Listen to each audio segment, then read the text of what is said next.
Welcome to 3 a.m. Static. In the dead of night, the static whispers. Turn off the lights, close your eyes, and let the darkness guide you. Tell us where and when you're listening, because at 3 a.m., you're never truly alone. Story 1. The Lighthouse's Curse. The wind howled like a banshee, tearing at the flimsy rain gear we'd so optimistically donned. Salt spray stung our faces, blurring the already indistinct shapes of the jagged rocks that clawed at the churning sea. The lighthouse, a skeletal finger pointing accusingly at the tempestuous sky, loomed before us, a monument to isolation and decay. It stood stark against the bruised purple of the twilight, a lonely sentinel against the fury of the storm. We'd been foolish, I knew it now, drawn by the lure of the forbidden, the whispered legends of the cursed lighthouse.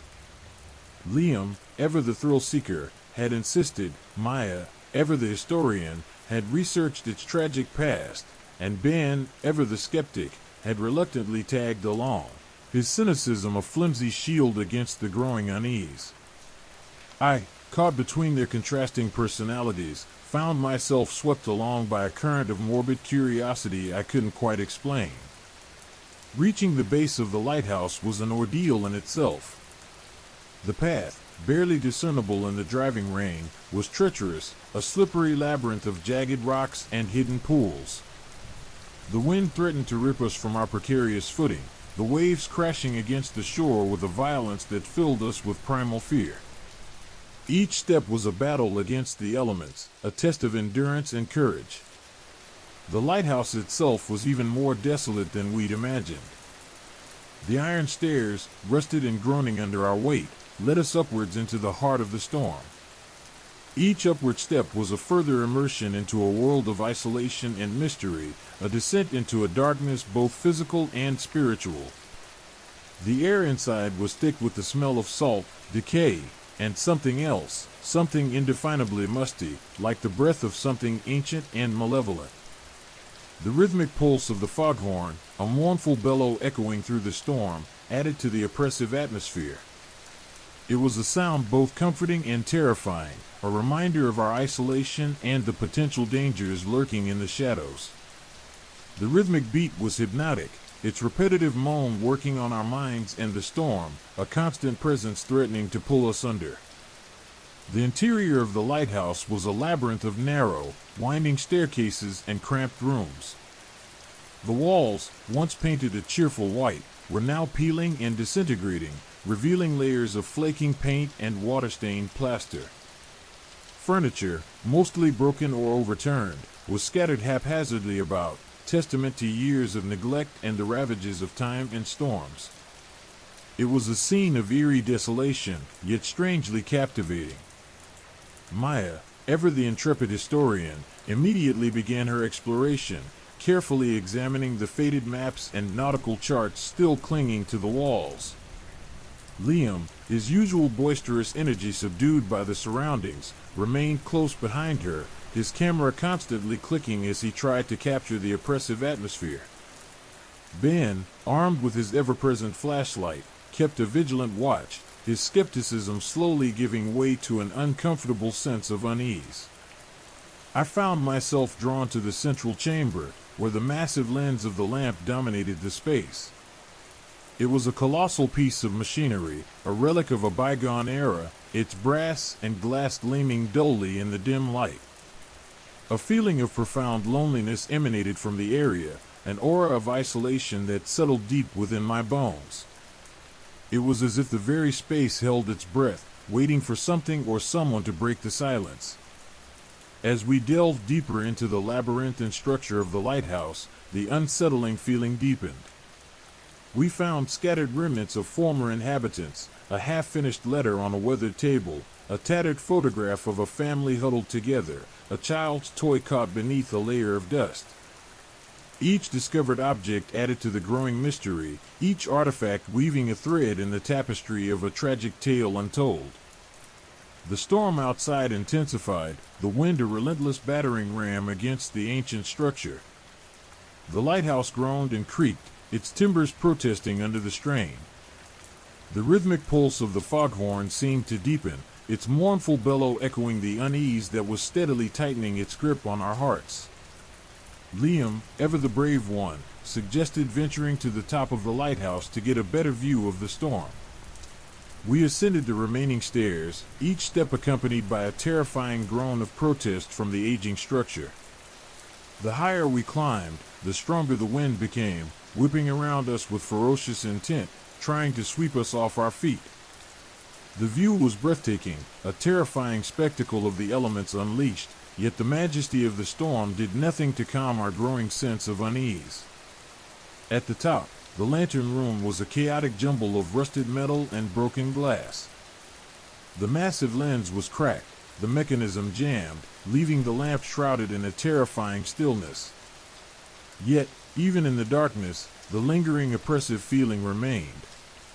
The chilling atmosphere alone was enough to raise the hair on the back of my neck. As we huddled together, shivering both from the cold and an inexplicable terror, a strange thing happened. A low whisper, barely audible above the storm, seemed to emanate from the darkness. It was a mournful sigh, a lament whispered on the wind. It felt like it was coming from the walls themselves, a sound both ancient and utterly terrifying. At that moment, a shadow flickered past. The shadow was fleeting, gone before we could even focus on it, but it was enough to leave an indelible impression on our minds. It instilled a primal fear in us, a fear that reached the depths of our soul. From that moment on, the storm didn't feel quite as fierce. It was replaced by the feeling of a much more insidious presence. Liam, usually so adventurous, was visibly shaken. Maya, despite her unflappable demeanor, gripped her notebook tightly, her eyes wide with a mixture of fear and fascination. Even Ben, the ever-skeptical Ben, had a sheen of sweat on his forehead and his hand tightened on his flashlight, his gaze darting nervously from shadow to shadow.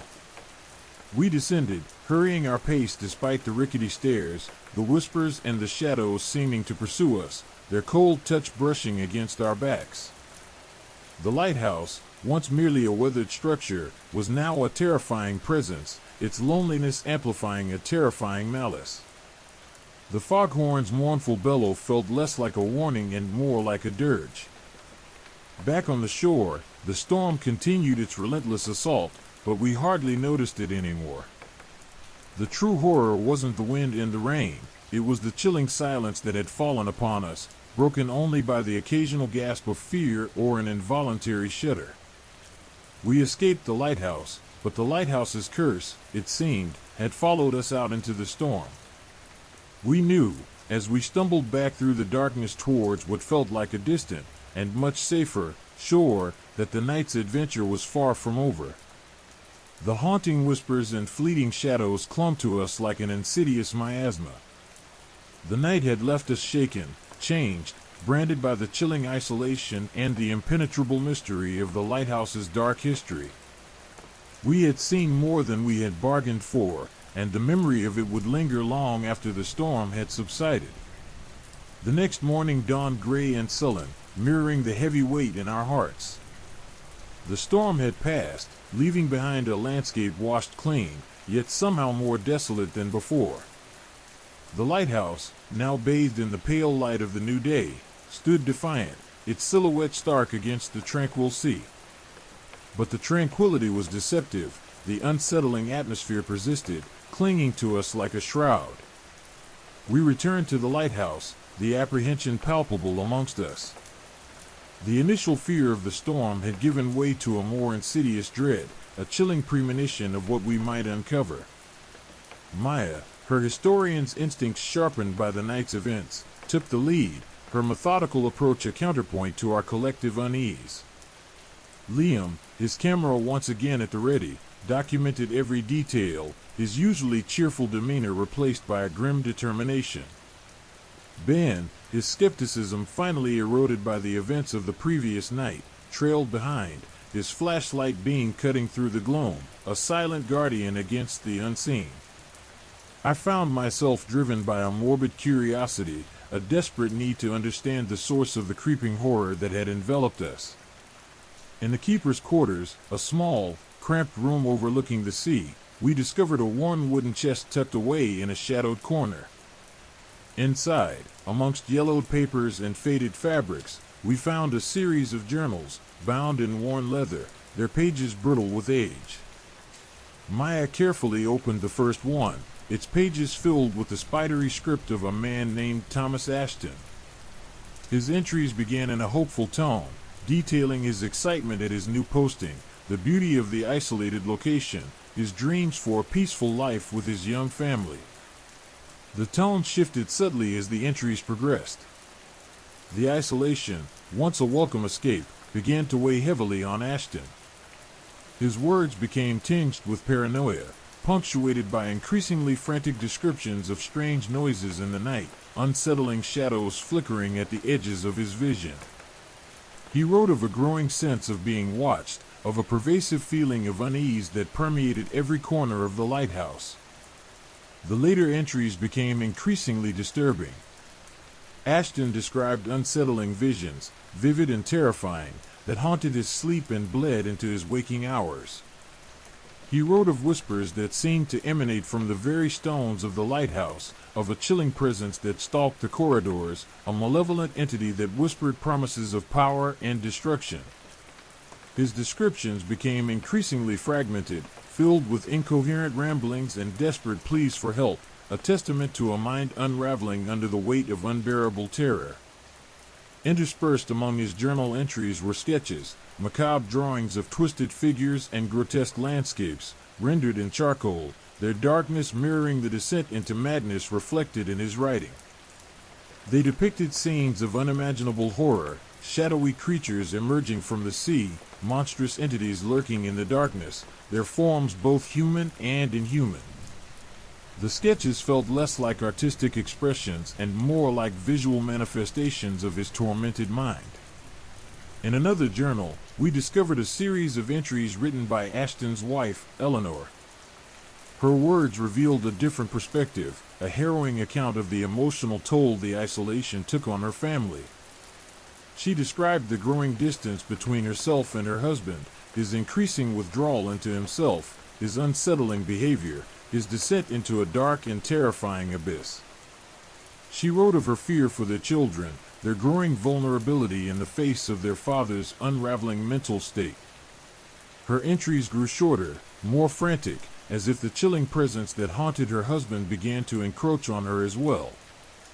We found a small, leather-bound book nestled amongst the journals, a collection of children's drawings and verses. The drawings were initially innocent, depicting scenes of family life within the lighthouse, playful images of children running along the beach, laughing, building sandcastles, enjoying the simple pleasures of life in this secluded paradise. But as we progressed through the book, the drawings transformed, becoming increasingly sinister. The playful children morphed into dark, shadowy figures. The happy scenes were overtaken by terrifying images of monstrous creatures, reflecting the growing darkness surrounding the family. The verses, penned in a child's hand, were equally unsettling, seemingly innocent rhymes that subtly hinted at a terrifying reality, dark prophecies, and unsettling images. These verses were more than just childish scribbles. They appeared to be a manifestation of the horrifying experiences that the children had witnessed. These seemingly innocent verses now felt like cryptic warnings, a chilling reflection of a dreadful fate that awaited them. We discovered additional disturbing clues scattered throughout the lighthouse. A half-eaten meal in the kitchen, the remnants of a hurried attempt to flee. A child's toy, left abandoned in the middle of the floor, a broken doll with a missing eye. A bloodstain, old and dark, on a wooden floorboard, suggesting a violent end. Each discovery added another layer of horror to the unfolding mystery, each detail weaving a more comprehensive narrative of a tragic and terrifying tale. The storm, although gone, had left behind an echo of its fury. The wind howled softly, a mournful dirge, accompanying the silence that had fallen upon us. We found ourselves trapped within the confines of the lighthouse's dark history, enveloped by the ghostly presence of its former inhabitants. The haunting whispers were no longer confined to the night. They echoed now through the very fabric of the structure. As we examined the remaining journals and drawings, the horrifying truth began to emerge. Thomas Ashton hadn't simply gone mad. He had been driven mad by something far more sinister, something that dwelled within the lighthouse itself, a malevolent entity that fed on the isolation and despair, twisting the minds of those who dared to inhabit it. The lighthouse wasn't just a building, it was a conduit, a gateway to something ancient and malevolent, something that had claimed the Ashton family as its own. The whispered lament we'd heard in the storm was not just the wind, but the anguished cries of those who had been lost to the lighthouse's curse. We left the lighthouse that day, heavier than we had arrived, burdened by the weight of what we had uncovered. The storm had passed, but the tempest within our souls raged on. The lighthouse, now shrouded in the afternoon mist, stood as a silent monument to their suffering. Its haunting beauty was matched by its devastating tale. The cursed lighthouse's past was not merely unsettling, it was utterly terrifying. The night's adventure had left us with more than just a story. It had left us with the chilling knowledge that some horrors are best left undisturbed, forever locked within the confines of their desolate abode. We carried with us the burden of this story, the haunting image of the lighthouse, and its tragic inhabitants, a grim reminder of the chilling consequences that await the unsuspecting. The storm had subsided, but our journey into the heart of darkness had just begun. The air in the lighthouse grew heavy, a palpable shift in the atmosphere that went beyond the lingering dampness and the smell of salt and decay. It was a change in the very essence of the place, a subtle yet undeniable shift towards something unnatural. The silence, once merely oppressive, now thrummed with a low, almost imperceptible hum, a vibration that resonated deep within our bones. Liam, ever the pragmatist, initially dismissed it as a trick of the ear, a product of our heightened anxiety. But even his skepticism faltered as the phenomena intensified. Flickering shadows danced at the periphery of our vision, too swift to be explained by natural light, too purposeful to be mere illusions. Objects moved on their own. A chair scraped across the wooden floor, a book tumbled from a shelf, a heavy chest creaked open despite no visible force. Maya, despite her calm exterior, grew increasingly tense. Her usually precise, methodical approach was replaced by a nervous energy, her fingers tracing the lines of the journals with a trembling hand. She whispered about the old wives' tales associated with the lighthouse, legends of a malevolent entity that preyed on the isolated souls who dared to reside within its stone walls. Ben, his initial skepticism shattered, clung to his flashlight like a lifeline, his gaze darting nervously from shadow to shadow. His usually robust frame seemed to shrink under the weight of the growing terror. He muttered about needing fresh air, about the oppressive nature of the building, about the feeling of being watched. His whispers, initially dismissed, echoed the unease that coiled around us like a venomous snake. Then came the whispers. Faint at first, like the rustling of unseen wings, they grew louder, more distinct, morphing into guttural murmurs, chilling pronouncements that seemed to emanate from the very stones of the lighthouse. They spoke in a language we didn't understand, yet their meaning was chillingly clear, a threat, a warning, a promise of something terrible to come. The words seemed to seep into our minds, not just heard by our ears, a violation of our very consciousness. The whispers were accompanied by a chilling cold that permeated the lighthouse, a deep, bone-chilling frost that defied the mild autumn air outside.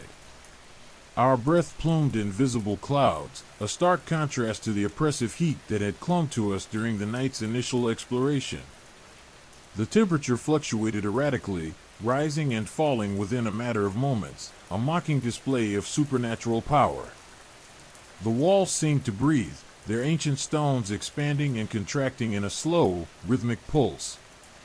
Cracks appeared and disappeared, a shifting, unstable landscape that threatened to swallow us whole. The very structure of the lighthouse seemed to writhe and shift, as if it were a living organism, a monstrous entity slowly awakening from its centuries-long slumber. Then, the visions began. Not for all of us at once, but individually, each of us plagued by glimpses into a terrifying past.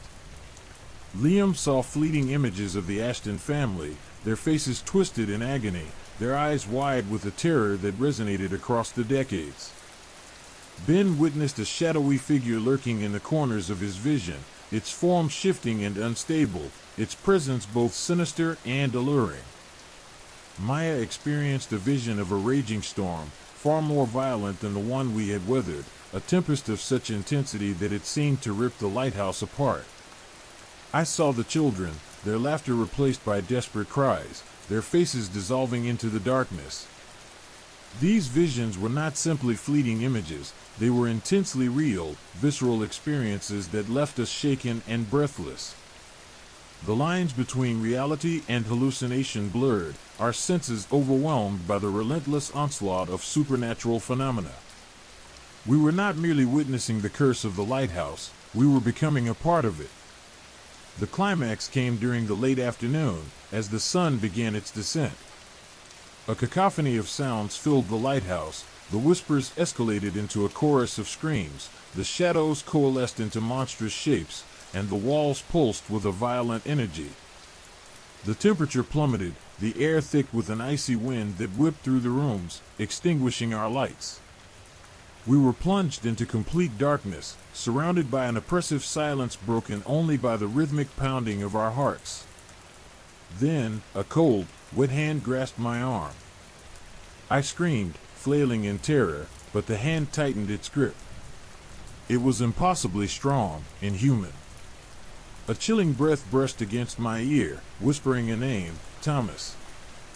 Liam's camera flashed, illuminating a fleeting image of a grotesque figure, a tall, skeletal being with eyes that burned with an unearthly fire. It was the culmination of the ghastly sketches in the journals, a horrifying manifestation of the lighthouse's malevolent power. The figure vanished as quickly as it appeared, leaving behind only the lingering scent of salt and decay. We fled the lighthouse, our minds reeling, our bodies trembling. We stumbled down the winding stairs, our escape a desperate dash for sanity, our minds scarred by the horrors we had witnessed. The night's adventure had ended, but the aftermath promised a long, arduous process of healing and the chilling reminder that some places are best left undisturbed. The lighthouse, its curse unbroken, remained a beacon of terror, its dark silhouette etched into our minds, a permanent reminder of the supernatural forces that dwell in the forgotten corners of our world. The storm had passed, leaving behind a trail of horror that would forever haunt our lives. We were survivors, yes, but forever changed, forever bearing the scars of the lighthouse's curse. The haunting memory of the night would forever linger, a chilling tale to be recounted in whispers, a testament to a horrifying reality beyond our comprehension. The whispers, the shadows, the visions, they were etched into our minds, indelible marks of a supernatural encounter that would change our lives forever. The darkness pressed in, a suffocating blanket woven from fear and the chilling whispers that now echoed not just in our ears, but in the very marrow of our bones. The fleeting glimpse of the skeletal figure, Thomas, the journals had hinted, fueled our terror, a tangible manifestation of the malevolent entity that haunted this isolated sentinel against the relentless sea. We were no longer merely observers, we were participants in a terrifying ritual, trapped within the lighthouse's deadly embrace. Liam, despite his initial rationalizations, was now consumed by a palpable dread. His usually steady hand shook as he fumbled with his camera, the lens fogged with the condensation of his fear. He kept muttering about needing to document everything, to prove what we had experienced, a desperate attempt to anchor himself to the realm of the rational amidst the encroaching chaos. The images he managed to capture, however, only served to amplify the horror, each flash revealing fragmented glimpses of swirling shadows and distorted figures, confirming the reality of our nightmare. Maya, her composure shattered, clung to the tattered journals, her eyes wide with a horrifying understanding. The fragmented entries, once cryptic, now seemed chillingly clear, a roadmap to the lighthouse's cursed history, detailing the tragic fate of the Ashton family and the rituals that bound them to this forsaken place. She began reciting passages aloud, her voice a trembling whisper against the rising cacophony of the supernatural storm that raged around us. Her words painted a gruesome picture, a family torn apart by greed, betrayal, and a desperate attempt to harness a power they could not control. Ben, his face pale and drawn, stumbled through the labyrinthine corridors of the lighthouse, his flashlight beam cutting feeble swathes through the oppressive darkness. He whimpered occasionally, his courage eroded by the relentless assault on our senses. He kept muttering about escape, about finding a way out, his voice barely audible above the growing intensity of the supernatural phenomena that threatened to consume us. His fear, raw and palpable, was infectious, threatening to overwhelm us all. The lighthouse itself seemed to be actively participating in our torment. The walls groaned and shuddered, as if struggling against some unseen force.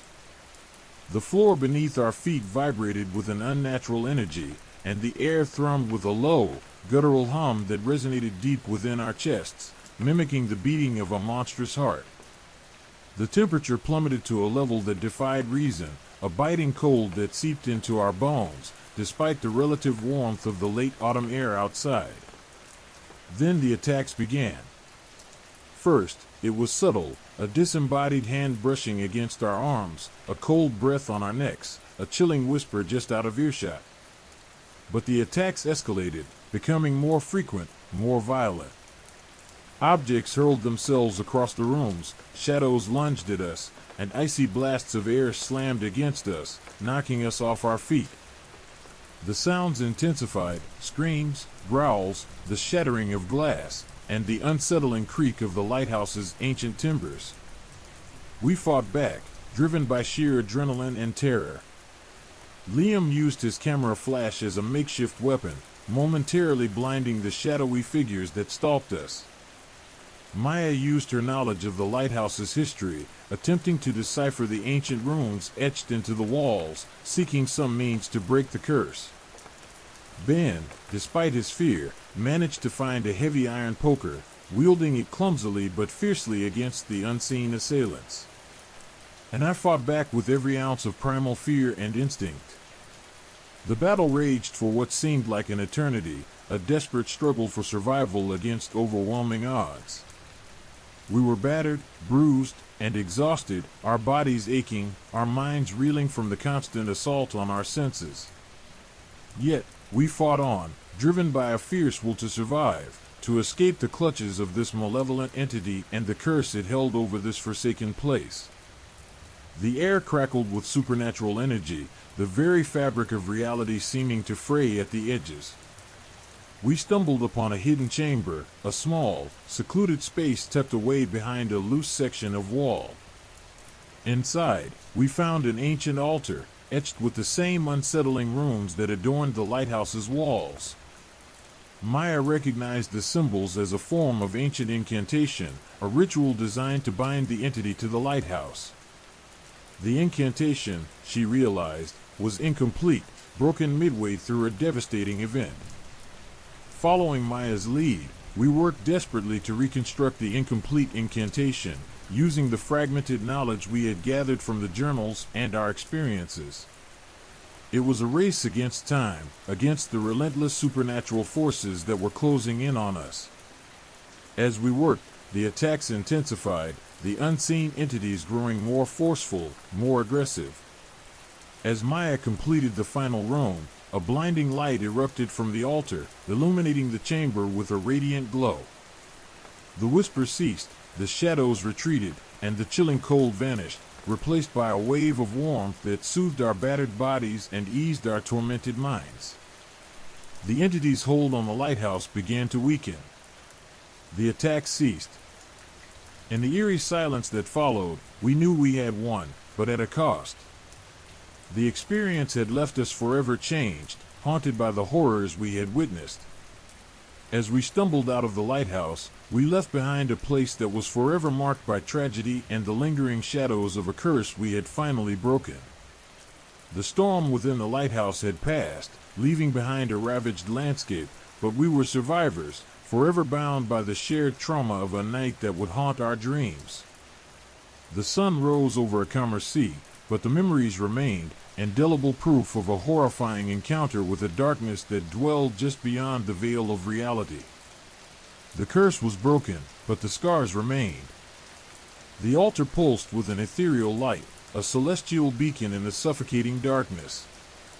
The runes, once a chaotic jumble of ancient symbols, now glowed with a soft, otherworldly luminescence, their meaning somehow imprinted on our very souls.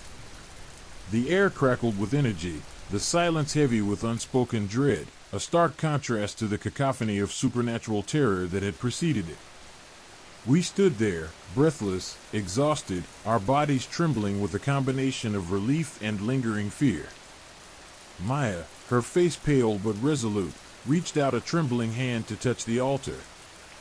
As her fingers brushed against the cool stone, a wave of icy energy surged through her, causing her to gasp. A vision flooded her mind, a fragmented glimpse into the lighthouse's tormented past. She saw the Ashton family, a patriarch consumed by avarice, a wife driven to madness by despair, and children caught in the crossfire of their parents' destructive desires. She witnessed the rituals, the sacrifices, the desperate attempts to control a power far beyond their comprehension. The vision showed the moment the incantation had been broken, a cataclysmic event that had unleashed the lighthouse's malevolent entity upon the world.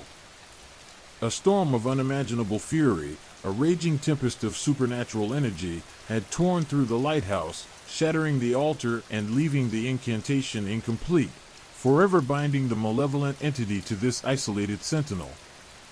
The vision faded, leaving Maya weak and shaken, but with a profound understanding of the curse that had plagued this place for centuries. Liam, his camera dangling uselessly from his hand, stared at Maya with wide, uncomprehending eyes. He had seen nothing of the vision, yet he sensed the weight of the revelation, the sheer magnitude of the horror that had been unleashed. His attempts to rationalize the events, to find a logical explanation, crumbled under the weight of the supernatural reality. He finally understood that this was no mere ghost story, this was something far older, far more sinister. Ben, still clutching the iron poker like a lifeline, let out a shaky breath. The lingering effects of the supernatural assault had left him weak and trembling, but the terror that had gripped him seemed to have lessened. The sense of immediate danger had subsided, replaced by a profound exhaustion and a lingering sense of unease. The relief was palpable, but the scars of their ordeal remained. The light from the altar began to fade, the runes losing their ethereal glow. The air grew still, the silence heavy with the weight of the past. We knew we had broken the curse, but the experience had left an indelible mark on our souls. The lighthouse, once a beacon of hope to sailors, had become a monument to despair, a testament to the devastating consequences of unchecked ambition and the horrifying power of the supernatural. As we moved towards the exit, we noticed a change in the atmosphere. The oppressive weight of the malevolent entity that had choked the lighthouse had been lifted, replaced by a heavy silence, laden with the echoes of past tragedies. The air felt cleaner, lighter, as if a centuries-old burden had been lifted from the building's ancient stones. The very walls seemed to sigh in relief, their groans subsiding into a quiet hum. The journey back through the labyrinthine corridors was less harrowing than the descent. The shadowy figures had vanished, replaced by an unnerving quietude, broken only by the occasional creak of the ancient timbers or the rhythmic lapping of the waves against the rocky shore. The cold had retreated, the air now carrying a hint of the coming dawn. Emerging from the lighthouse, we stumbled into the pale light of the pre-dawn sky. The storm that had raged earlier had subsided, leaving behind a sky strewn with stars, their light reflecting in the calm waters of the sea. The lighthouse, bathed in the soft glow of the rising sun, stood tall and proud, its dark secret finally revealed. But the peace was a fragile thing. The horrors we had witnessed, The things we had learned about the Ashton family and their devastating quest for power remained etched in our minds. We were forever changed, bound together by the shared trauma of our nightmarish experience. We carried with us the weight of the secrets we had uncovered, the chilling knowledge of the malevolent entity and its long-held sway over the lighthouse. The drive back to the mainland was a blur, filled with a heavy silence punctuated by occasional shuddering breaths and nervous glances. We were physically exhausted, emotionally drained, and spiritually scarred. We spoke little, the shared unspoken understanding of what we had experienced bridging the gaps in our conversation. As we reached the town, the rising sun cast long shadows, painting the world in hues of orange and gold. But the beauty of the dawn could not erase the shadows that now clung to our hearts. We had escaped the lighthouse, but the lighthouse had not escaped us. We carried its curse, its secrets, and the weight of its tormented past within our souls. The days that followed were a haze of medical examinations, therapy sessions, and whispered conversations. We each struggled to process our experiences, to reconcile the reality of the supernatural with the rational world we thought we knew. Liam's photographs, despite their blurry and fragmented nature, served as stark reminders of the horrors we had faced.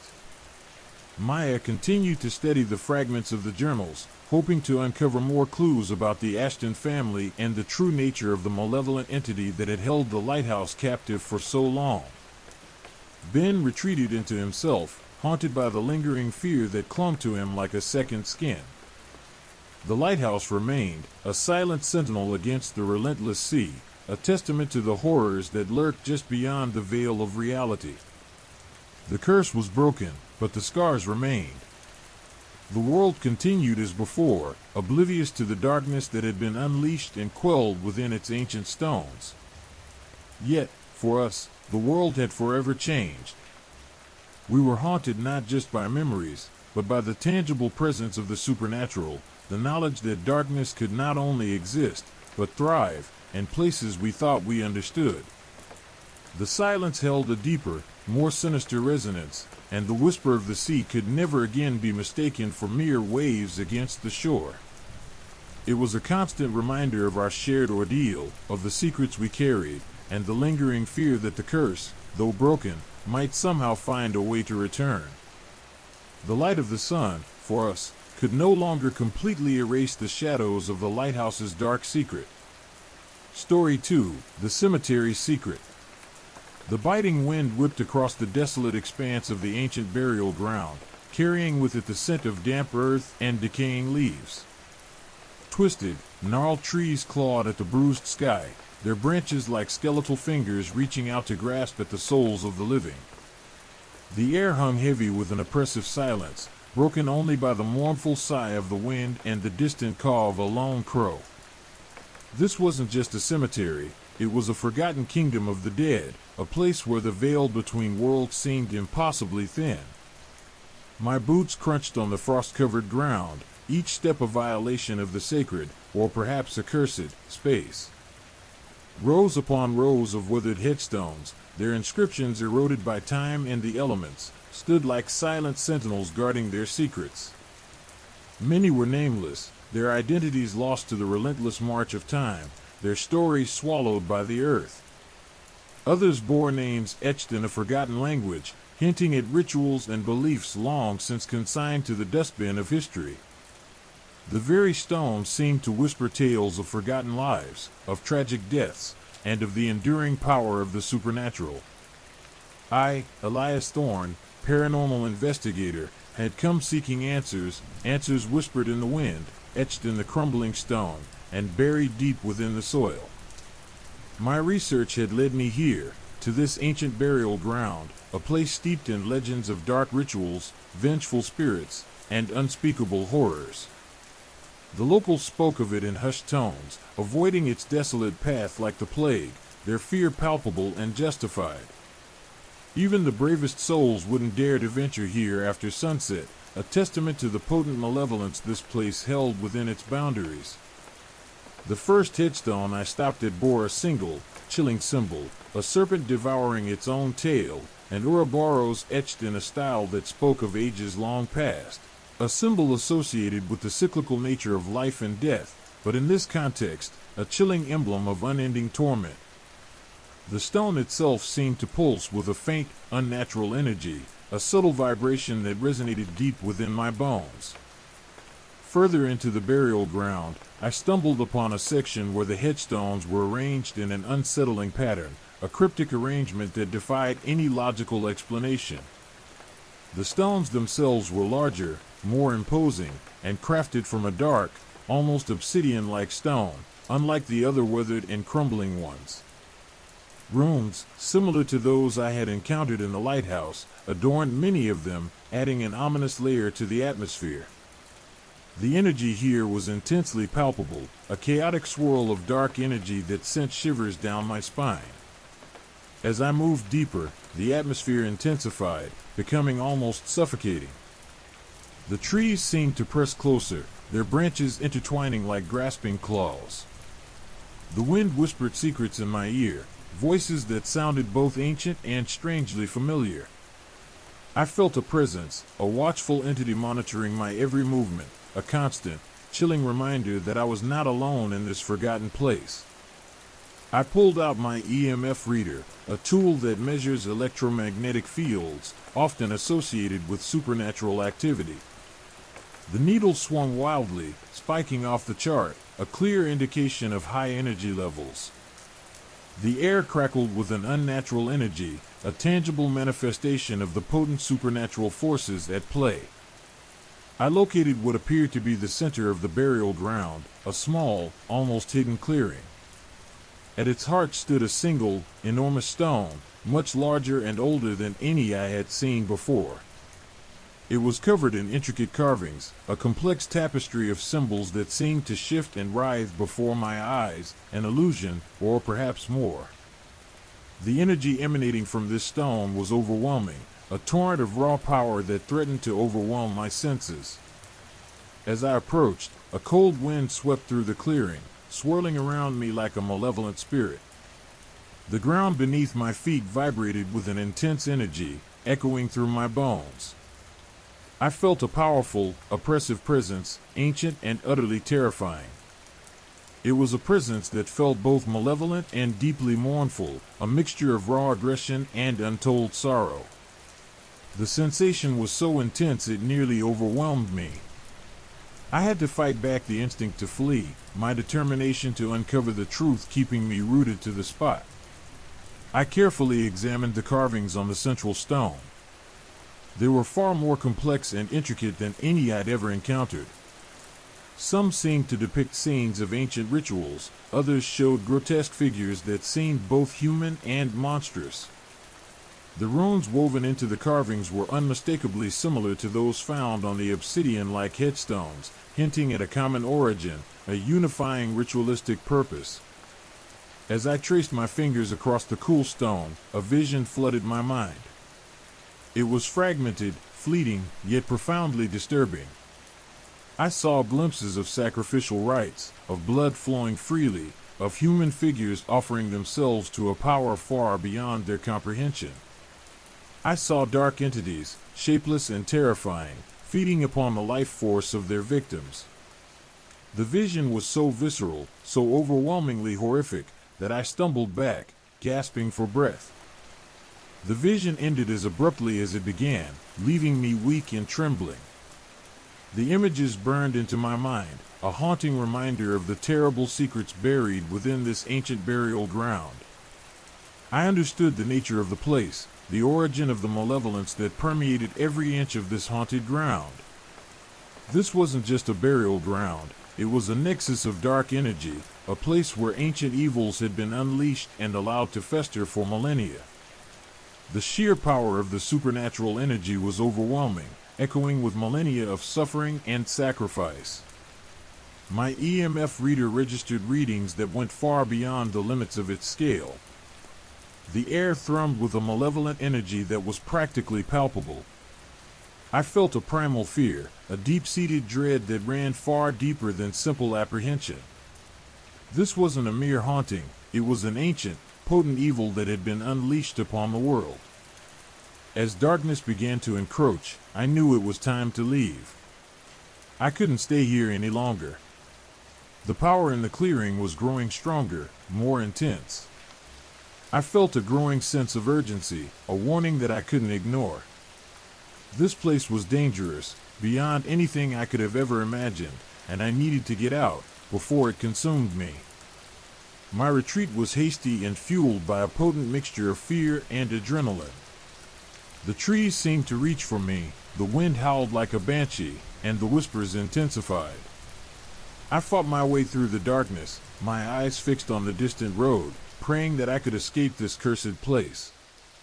The energy followed me, a chilling presence that clung to my heels like a persistent shadow.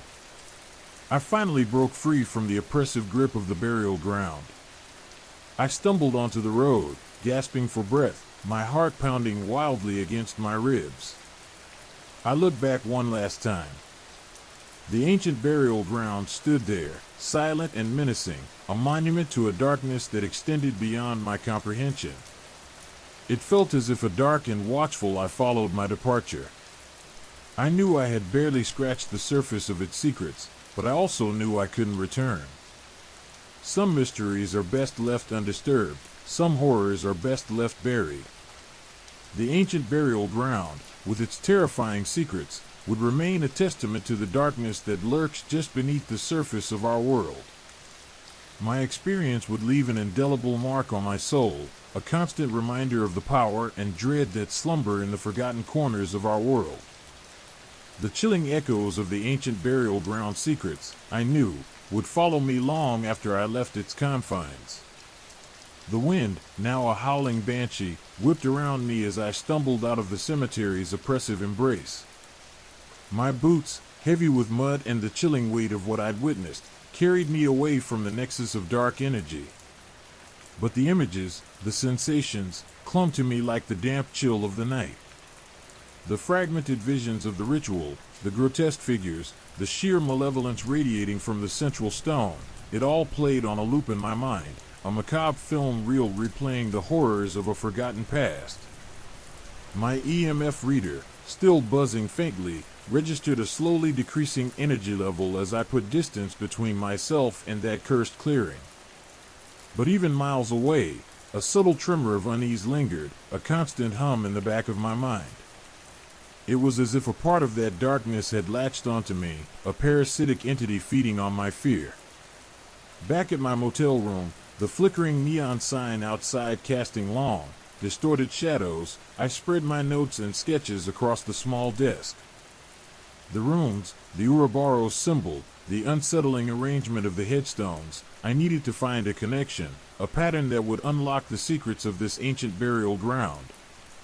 I consulted my grimoires, ancient texts detailing forgotten rituals and forgotten gods. The runes, I discovered, were a dialect of an ancient Celtic language associated with death, sacrifice, and the summoning of powerful, malevolent entities. The Ouroboros, a symbol of cyclical life and death, took on a sinister twist in this context, a never-ending cycle of suffering, of sacrifice and damnation. The arrangement of the headstones, I realized, mirrored a constellation, Ursa Major, but reversed and distorted. This wasn't a random pattern, it was a deliberate design, a map perhaps, or a ritualistic arrangement to amplify the dark energy emanating from the central stone. The obsidian-like stones themselves were unusual. Their composition was unlike anything I'd ever encountered, a strange, almost metallic mineral that resonated with a dark energy, a perfect conduit for the malevolent force at play. My research led me to old parish records, yellowed and brittle with age. Within the archaic script, I unearthed fragmented accounts of strange occurrences in the area dating back centuries. Stories of missing villagers, livestock found drained of blood, and whispers of dark rituals performed under the cover of darkness. One particularly unsettling entry detailed a mass disappearance in the 17th century, a chilling event that coincided with the construction of the central stone. The account alluded to a pact made with the shadows, a blasphemous bargain that unleashed an unspeakable evil upon the land. I spent days poring over historical texts, comparing the symbols and runes with descriptions of ancient pagan rites. The details were fragmented, often cryptic and symbolic, but a disturbing picture began to emerge. The rituals performed in the cemetery were not merely symbolic, they were real, intended to summon and appease dark entities, beings of immense power and malevolence. The sacrifices were not simply metaphorical either. The vision I experienced was disturbingly realistic. The evidence pointed to a long history of human sacrifice in this place, a grim tribute offered to maintain the dark power emanating from the central stone. The sheer scope of the horror was overwhelming. This wasn't just a haunting, it was a centuries-old campaign of darkness, a malevolent presence that had been feeding upon the land and its inhabitants for generations. The cemetery wasn't simply a burial ground, it was a nexus, a point of convergence for ancient evils, a gateway to a realm beyond human comprehension. The more I learned, the more disturbed I became. The details of the rituals were chilling, chants whispered under the sickly light of a blood-red moon, bodies offered to the hungry shadows, the air thick with the stench of blood and decay. I could almost feel the weight of the centuries of suffering, the collective agony of those who had been sacrificed. As I delved deeper into the historical records, a name began to emerge from the shadows, Maeve. Not a name listed on any headstone, but mentioned repeatedly in fragmented accounts, sometimes as a priestess, sometimes as a queen, sometimes as a malevolent entity. Maeve appeared to be the key to understanding the rituals, the power behind the dark force that permeated the cemetery. She was the architect of the pact with the shadows, the entity that had bound the dark energy to the central stone. Maeve was not merely a historical figure, she was a force, an ancient evil that had taken root in this place. My research, however, hit a wall. Further details on Maeve were scant, obscured by time, censorship, and deliberate obfuscation. The few remaining accounts were cryptic, symbolic, and maddeningly incomplete. My trail ended abruptly in the mid-18th century, leaving a large gap in the historical narrative. It was as if someone or something had actively worked to erase the story of Maeve, to bury the truth under layers of deceit and silence. Yet, the faint echoes of her presence lingered.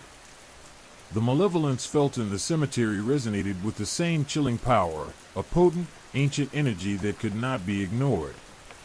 She wasn't just a figure from the past, she was a persistent, malevolent entity that continued to exert her influence on the present, feeding on the lingering energies of ancient rituals. The very land seemed to pulsate with her power.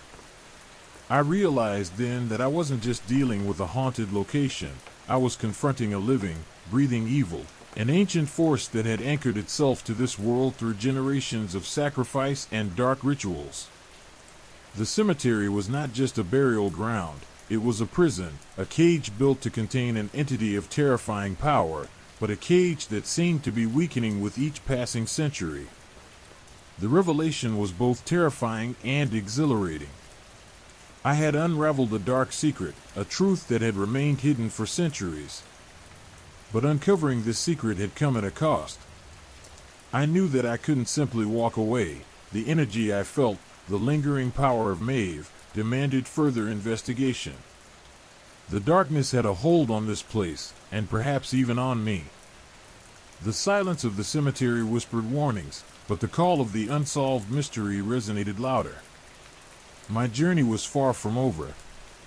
The cemetery's secret beckoned, and despite the chilling fear, I knew I had to follow. The fight to seal the gateway to the realm of Maeve had just begun. The air, already thick with the scent of decaying earth and damp stone, grew colder, a palpable shift in the atmosphere that sent shivers down my spine despite the summer heat. The EMF reader, which had been relatively quiet since I'd left the central clearing, sputtered wildly, the needle jumping erratically across the dial. A low hum, almost subsonic, vibrated through the ground, resonating deep within my chest cavity. It wasn't the familiar hum of residual energy. This was something different, something alive. A tremor ran through the earth, not violent, but a subtle, unsettling shudder that seemed to emanate from beneath the very foundations of the cemetery. The headstones, ancient and weathered, groaned and shifted slightly, their silent protest a testament to the upheaval beneath. I felt a pressure building in my ears, a sense of constriction as if an unseen force were squeezing the air from my lungs. Then, the ground began to crack. Not in a dramatic, earth-shattering way, but in a slow, creeping fissure that snaked its way across the consecrated ground, splitting the earth like a jagged scar. From the widening chasm, a chilling mist began to seep, a viscous, ethereal substance that shimmered with an unnatural luminescence. The air grew heavy with the smell of ozone and something else, something ancient and profoundly unsettling, a cloying stench of decay mingled with the metallic tang of blood. The mist pulsed with a malevolent energy, swirling and coalescing into grotesque shapes that shifted and writhed before my eyes. Faces contorted in agony emerged from the swirling chaos, their eyes burning with an infernal light. Whispers, guttural and unintelligible, slithered through the air, weaving a tapestry of terror that clawed at my sanity. My flashlight beam, usually a reassuring beacon in the darkness, seemed to be swallowed by the oppressive mist, its light failing to penetrate the swirling chaos. Fear, raw and primal, gripped me, a vice around my chest that threatened to crush my lungs. I stumbled backward, my heart pounding a frantic rhythm against my ribs. The cracking continued, the fissures growing larger, spreading like a malignant web across the cemetery. From the widening chasms, more of the ethereal mist emerged, the ghastly apparitions multiplying, their silent screams echoing in the recesses of my mind. The ground trembled violently now, the ancient headstones toppling like dominoes, their age-worn inscriptions dissolving into the encroaching mist. I tried to run, but my legs felt heavy, weighted down by an invisible force. The ground seemed to pull at me, its dark energy dragging me toward the heart of the disturbance. The whispers intensified, becoming a cacophony of tormented voices that assaulted my senses, blurring the line between reality and nightmare. Then, from the depths of the spreading chasm, a figure emerged. It was tall, impossibly tall, its form shrouded in the swirling mist.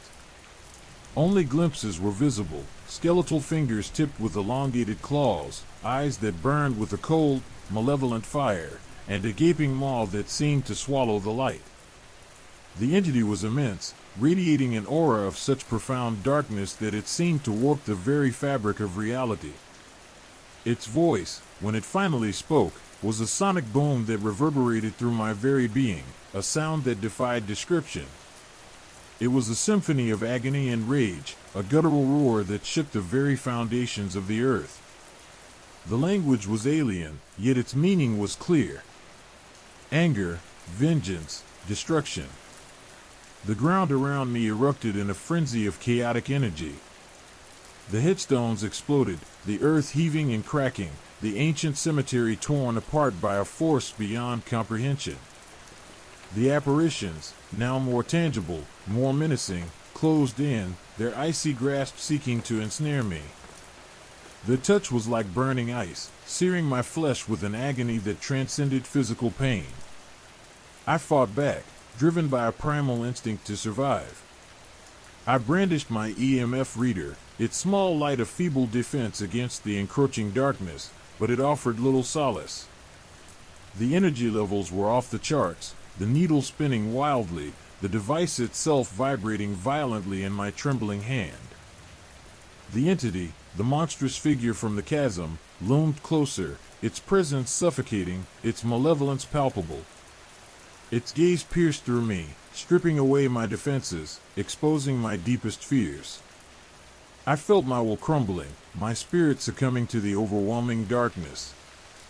Then, just as I felt myself slipping into oblivion, a vision flashed through my mind. A fleeting glimpse of a woman, beautiful yet terrifying, her eyes burning with the same cold fire as the entity. Her lips moved, forming silent words that resonated deep within my soul. Maeve. The name, a key to the ancient mystery, resonated with a power that somehow counteracted the encroaching darkness. The vision, fleeting as it was, gave me a spark of resistance, a flicker of hope amidst the encroaching despair. The monstrous figure faltered, the overwhelming darkness momentarily receding. The visions, though terrifying, had given me a sliver of understanding, a glimpse into the ancient power I had unwittingly awakened. The fight for survival had now become a race against time, a desperate struggle to understand the origins of this ancient evil before it consumed me and the world around me. The cemetery was no longer just a place of the dead. It was a battlefield where the forces of darkness and perhaps hope clashed in a struggle that could decide the fate of us all. The awakening had happened. Now, the task was to put the ancient power back to sleep. The monstrous entity lunged, its claws extending like obsidian daggers, tearing through the air with a sound like ripping silk. I dodged instinctively, rolling away from the fatal strike, the ground shuddering beneath my weight. The impact sent tremors through the already fractured earth, sending a shower of dust and debris raining down upon me. I scrambled to my feet, adrenaline surging through my veins, overriding the paralyzing fear that had threatened to consume me. This wasn't just a fight for survival, it was a desperate scramble against oblivion. The apparitions, those horrifying manifestations of the cemetery's tormented souls, swarmed around me, their icy touch searing my flesh. I fought back, striking blindly, fueled by a desperate need to escape their suffocating grasp.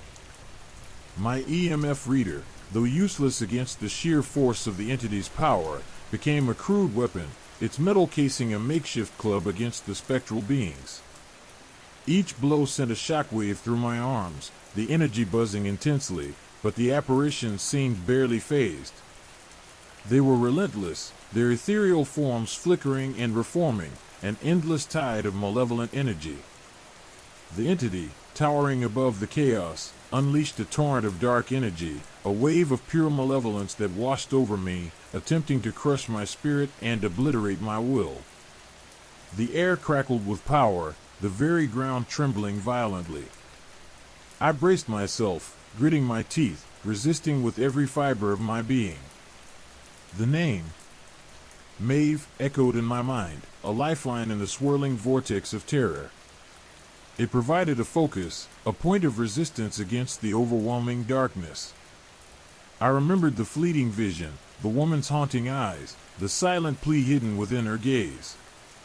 It felt as if a piece of the puzzle, a crucial element, had suddenly fallen into place. Was Maeve the key to defeating this ancient evil? Or was she part of it, a crucial component of the entity's power? The question hung heavy in the air, as potent and dangerous as the malevolent energy that surrounded me. Driven by this newfound focus, I stumbled forward, my movements clumsy yet purposeful. I had to find the source, the heart of this malevolent power. I had to find Maeve, whoever or whatever she represented. The cemetery, once a silent city of the dead, had become a maelstrom of chaos. Headstones exploded into dust, ancient tombs were ripped open, revealing their long-forgotten secrets to the hungry, insatiable night. The air was filled with the screams of the tormented, the guttural roars of the entity, and the frantic pounding of my own heart. Every step was a battle, every breath a struggle against the overwhelming darkness that pressed down upon me, threatening to snuff out the flickering flame of my life. The entity's power was relentless, its reach seemingly limitless. It manipulated the very fabric of reality, distorting time and space, making my attempts at escape seem futile. I stumbled upon an ancient, crumbling mausoleum, its stone facade partially collapsed, revealing a dark, gaping maw that seemed to beckon me into its depths. A chilling draft escaped from within, carrying with it the stench of decay and the whisper of countless anguished souls. Despite the terror that gripped my heart, I felt an irresistible pull, an almost mystical force urging me forward. It was as if the mausoleum held the key to understanding this ancient malevolence, a path towards confronting the darkness at its source. Inside, the air was heavy and suffocating, the darkness complete and absolute. My flashlight beam struggled to penetrate the gloom, revealing only fragmented glimpses of crumbling stone walls and shadowy alcoves. The whispers intensified, a chorus of despair and agony that echoed through the chamber, wrapping around me like a physical entity. The ground beneath my feet was unstable, sinking with every step, a chilling reminder of the subterranean chaos that raged beneath the cemetery. As I moved deeper into the mausoleum, the temperature dropped sharply. A bone-chilling cold permeated the air, seeping into my bones and freezing my very soul. The whispers morphed into distinct voices, each a tormented cry for help, a silent plea for release. I felt the weight of countless years of sorrow and suffering, the collective agony of generations who had found their final resting place in this unholy ground. Then I saw it. In the center of the chamber, bathed in an eerie, phosphorescent glow, lay a single, ornate sarcophagus. Its surface was intricately carved with symbols that seemed both familiar and alien, evoking a sense of ancient power and forbidden knowledge. The symbols pulsed with a faint light, resonating with the same energy that had been emanating from the entity. This, I realized, was the source. The heart of the ancient evil that had plagued this place for centuries. As I approached the sarcophagus, the entity's power intensified. The air crackled with energy, the ground trembling violently. The apparitions surrounded me, their icy grasp tightening, their silent screams echoing in my ears. I could feel the weight of their despair, their yearning for release, but I knew I couldn't yield. The fate of the cemetery, perhaps even the world, rested on my shoulders. With a surge of adrenaline, I reached out, my hand trembling slightly as it grazed the cold, smooth surface of the sarcophagus. The moment my fingers made contact, a jolt of energy surged through me, a raw, untamed power that both terrified and invigorated me. Images flooded my mind, a beautiful woman, her eyes blazing with infernal fire, a dark ritual, a betrayal, a desperate, agonizing struggle against overwhelming darkness. It was a chaotic rush of visions, a glimpse into the ancient tragedy that had given birth to this malevolent entity. Then, the vision of the woman, Maeve, became clear. It wasn't a tormentor, not solely a source of the darkness. She was a victim, a powerful sorceress who had been betrayed, her life force cruelly twisted and used to fuel the ancient evil. The entity wasn't merely a supernatural being, but a construct, a vessel of unimaginable power, fueled by Maeve's unending agony. Understanding dawned. The key wasn't to defeat the entity, but to free Maeve. To release her from the torment that had bound her to this cursed place for centuries. The fight continued, but now it had a new objective, a different focus. It wasn't a hopeless battle against an impossible foe, but a desperate race against time. A struggle to break the bonds that held Maeve captive and to finally put an end to the nightmare that had haunted this cemetery for centuries. The cemetery's secret was a terrible truth, a tale of betrayal, sorrow, and a power that could be unleashed and unleashed again and again. My fight had just begun, but for the first time, I felt a flicker of hope amidst the oppressive darkness. The struggle was far from over, but I now had a target, a purpose, and a faint chance for victory. The escape was a blur of frantic movement and sheer terror. The ground, still trembling from the entity's wrath, threatened to swallow me whole with every stumble. The spectral figures, relentless in their pursuit, nipped at my heels, their icy fingers brushing my skin, leaving trails of gooseflesh and a lingering chill that settled deep in my bones. I scrambled through the ravaged landscape of the cemetery, headstones reduced to rubble, ancient tombs gaping like skeletal mouths, all testaments to the entity's raw power. I didn't dare look back. The feeling of being watched, of being hunted, was almost tangible. The weight of the entity's gaze pressed down upon me, a suffocating blanket of dread that threatened to extinguish the last embers of my courage. The air itself felt thick with malevolence, heavy with the weight of centuries of sorrow and unspeakable horror. Finally, I broke free, bursting through the wrought iron gates of the cemetery, stumbling into the relative safety of the moonlit street. My lungs burned, my muscles screamed in protest, and my heart hammered against my ribs like a frantic bird trapped in a cage. But I was alive. For now. The escape left me shaken, the adrenaline slowly receding, leaving behind a hollow ache of exhaustion and a lingering sense of unease. The horrifying visions of Maeve, trapped and tortured, replayed themselves in my mind, vivid and unsettling. Her silent screams echoed in my ears, a haunting testament to the unimaginable cruelty she had endured. The revelation of the entity's true nature, a construct fueled by Maeve's agony, was both terrifying and strangely empowering. It provided a new perspective, a new hope in this desperate fight against the supernatural. As I caught my breath, the implications of my discovery sunk in. This wasn't just a simple haunting, it was something far more sinister, something ancient and malevolent, deeply rooted in the very fabric of this cursed place. The cemetery wasn't just a resting place for the dead, it was a prison, a cage for a tormented soul, and the gateway to a power beyond human comprehension.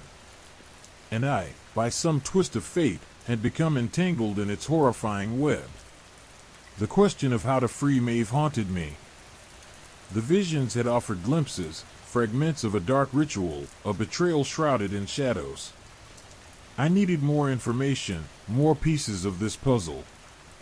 I had to delve deeper into the history of the cemetery, into the lives of those who had walked these grounds before me. The local historical society, a dusty archive filled with yellowed documents and forgotten tales, seemed like a logical starting point. The next few days were spent immersed in research. I pored over ancient maps, faded photographs, and dusty parish records, piecing together the history of the cemetery, tracing its lineage back through centuries of darkness and death. I discovered tales of forbidden rituals, whispers of dark magic, and accounts of unexplained deaths and disappearances. The cemetery's history wasn't just filled with sadness and loss, it was steeped in a malevolent energy, a tangible darkness that seeped from the pages of the old books and manuscripts. One document, a tattered journal from the late 18th century, revealed a shocking truth. Maeve wasn't just any woman, she was a powerful sorceress, revered and feared in equal measure. Her abilities were legendary, her knowledge of the arcane arts unmatched. But her power had attracted the attention of others, those who sought to control her abilities for their own nefarious purposes.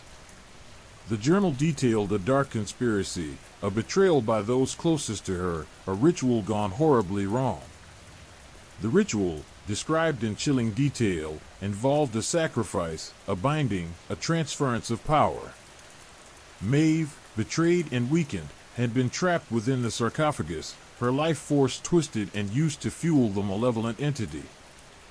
The entity wasn't a sentient being in the traditional sense, it was a conduit, a vessel for Maeve's trapped energy, her agony the source of its power. The longer she remained trapped, the stronger the entity became, its influence spreading like a malignant tumor. The journal provided a crucial detail: the ritual could be reversed. But the process was dangerous, requiring a precise sequence of actions, a specific invocation, and a deep understanding of ancient magic.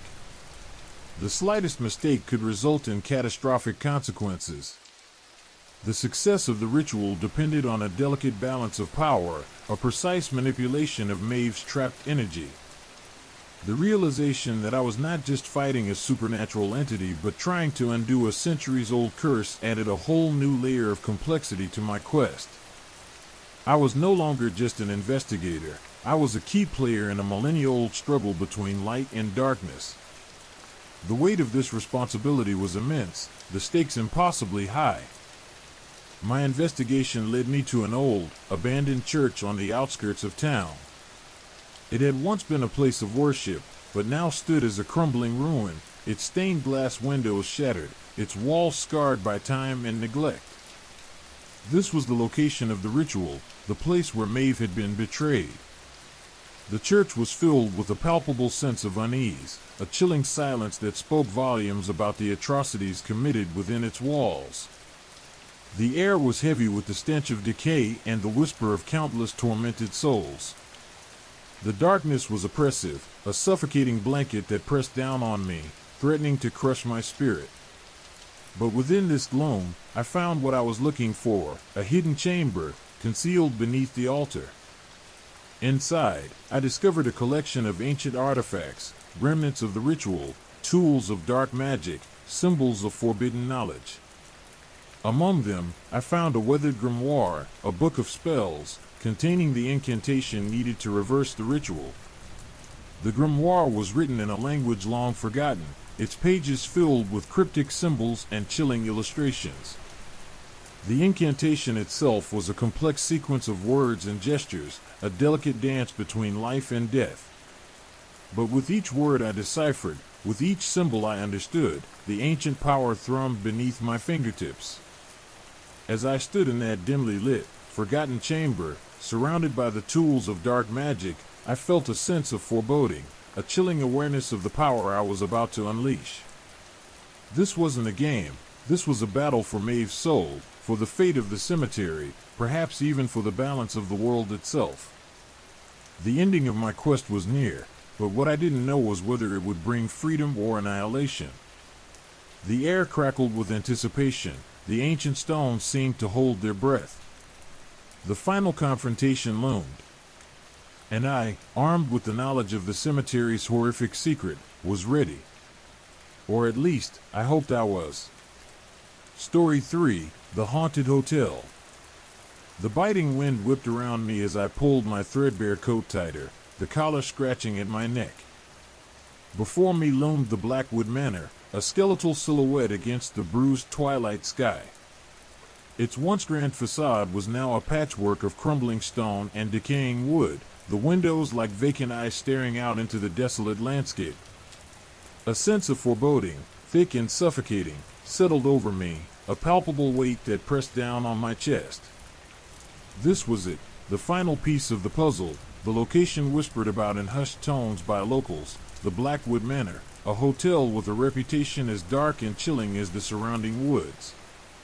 The rusty sign creaked ominously in the wind, the faded lettering barely legible, Blackwood Manor, lodging and rest. Rest. The irony wasn't lost on me.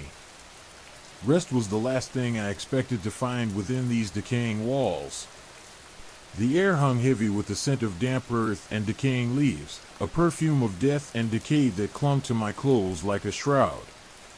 Even the silence seemed to hum with an unnatural energy, a discordant symphony of whispers and rustles that played on the frayed edges of my sanity. The front door, a massive oak monstrosity, groaned open with a protest that mirrored my own apprehension. The interior was a testament to neglect and decay. Dust motes danced in the slivers of moonlight that pierced the grime-coated windows, illuminating a cavernous lobby shrouded in shadows. The air was thick with the smell of mildew and something else, something acrid, almost metallic, that hinted at something far more sinister than mere decay. The receptionist's desk, a relic from a bygone era, sat abandoned amidst the debris, its surface coated in a thick layer of dust. No welcoming smile, no polite inquiry. Just the chilling silence, broken only by the occasional groan of settling timbers and the incessant whisper of the wind. A feeling of being watched, of being observed by unseen eyes, prickled my skin, sending shivers down my spine despite the cold. I found a creaking register on the desk, its pages yellowed with age.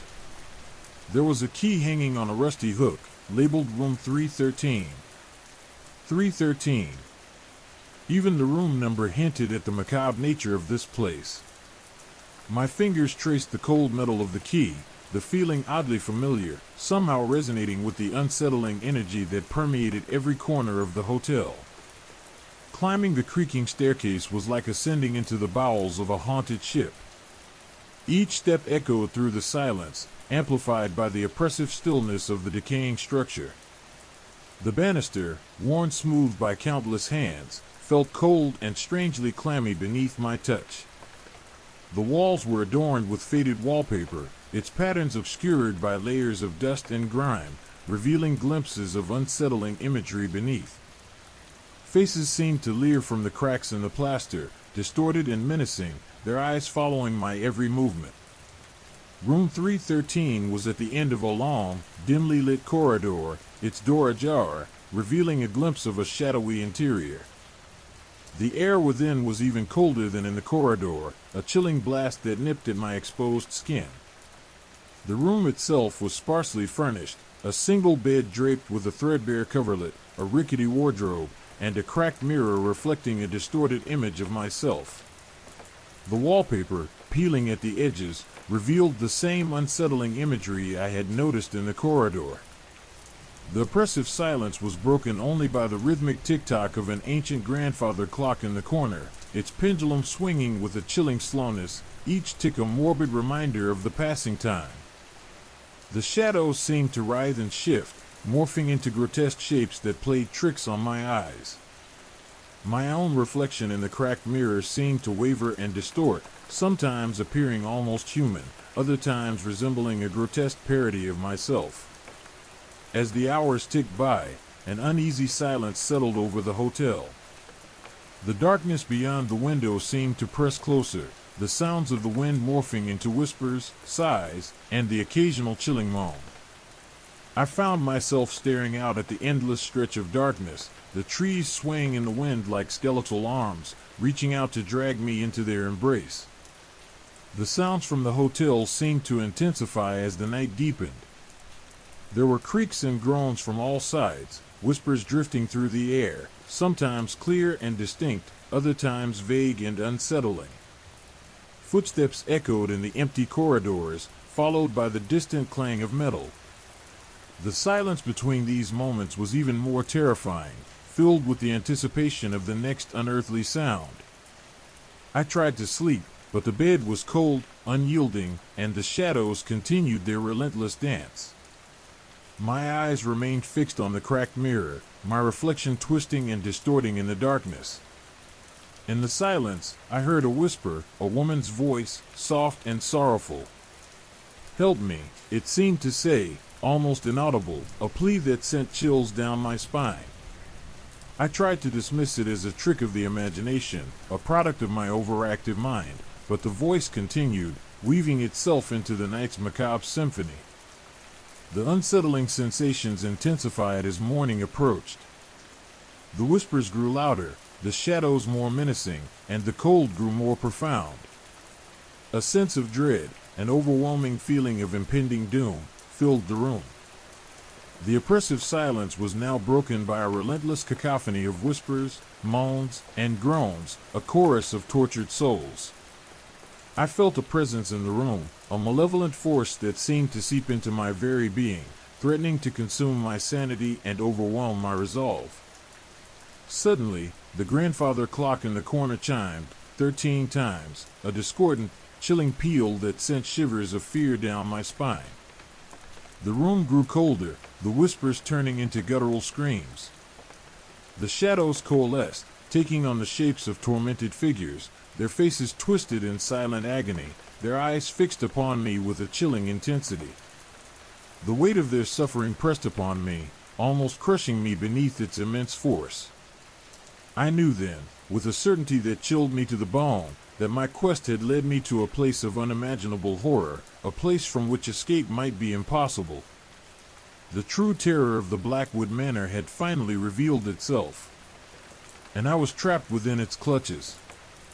The grandfather clock's chilling 13 chimes reverberated through the room, a morbid punctuation marked to the escalating terror. The whispers, once soft and mournful, had coalesced into a cacophony of guttural screams, a chorus of tormented souls clawing their way from some unseen abyss. The shadows, no longer playful distortions of light and darkness, solidified into grotesque shapes, writhing and twisting like tormented figures, their faces contorted in silent agony. Their eyes, burning with an unholy light, were fixed upon me, their malevolence a palpable weight pressing down on my chest, suffocating me with its intensity. I tried to scream, to fight back against the overwhelming dread, but my voice caught in my throat, a strangled gasp lost in the symphony of screams. The cold intensified, seeping into my bones, numbing my limbs, stealing the very warmth from my soul. It was no longer just the chill of the decaying hotel, it was a malevolent cold, a freezing touch that hinted at something far more sinister, something ancient and profoundly evil. The figures in the shadows moved closer, their silent approach punctuated only by the relentless screams. I could feel their presence, cold and spectral, pressing against my skin, their touch like icy tendrils wrapping around my body, constricting my breath, stealing my will to resist. Fear, raw and primal, flooded my senses, overriding all reason and logic. My heart hammered against my ribs, a frantic drumbeat against the silent horrors surrounding me. One figure, clearer than the others, detached itself from the spectral mass. It was tall and gaunt, its form obscured by shadows yet somehow discernible, an unsettling blend of human and something else.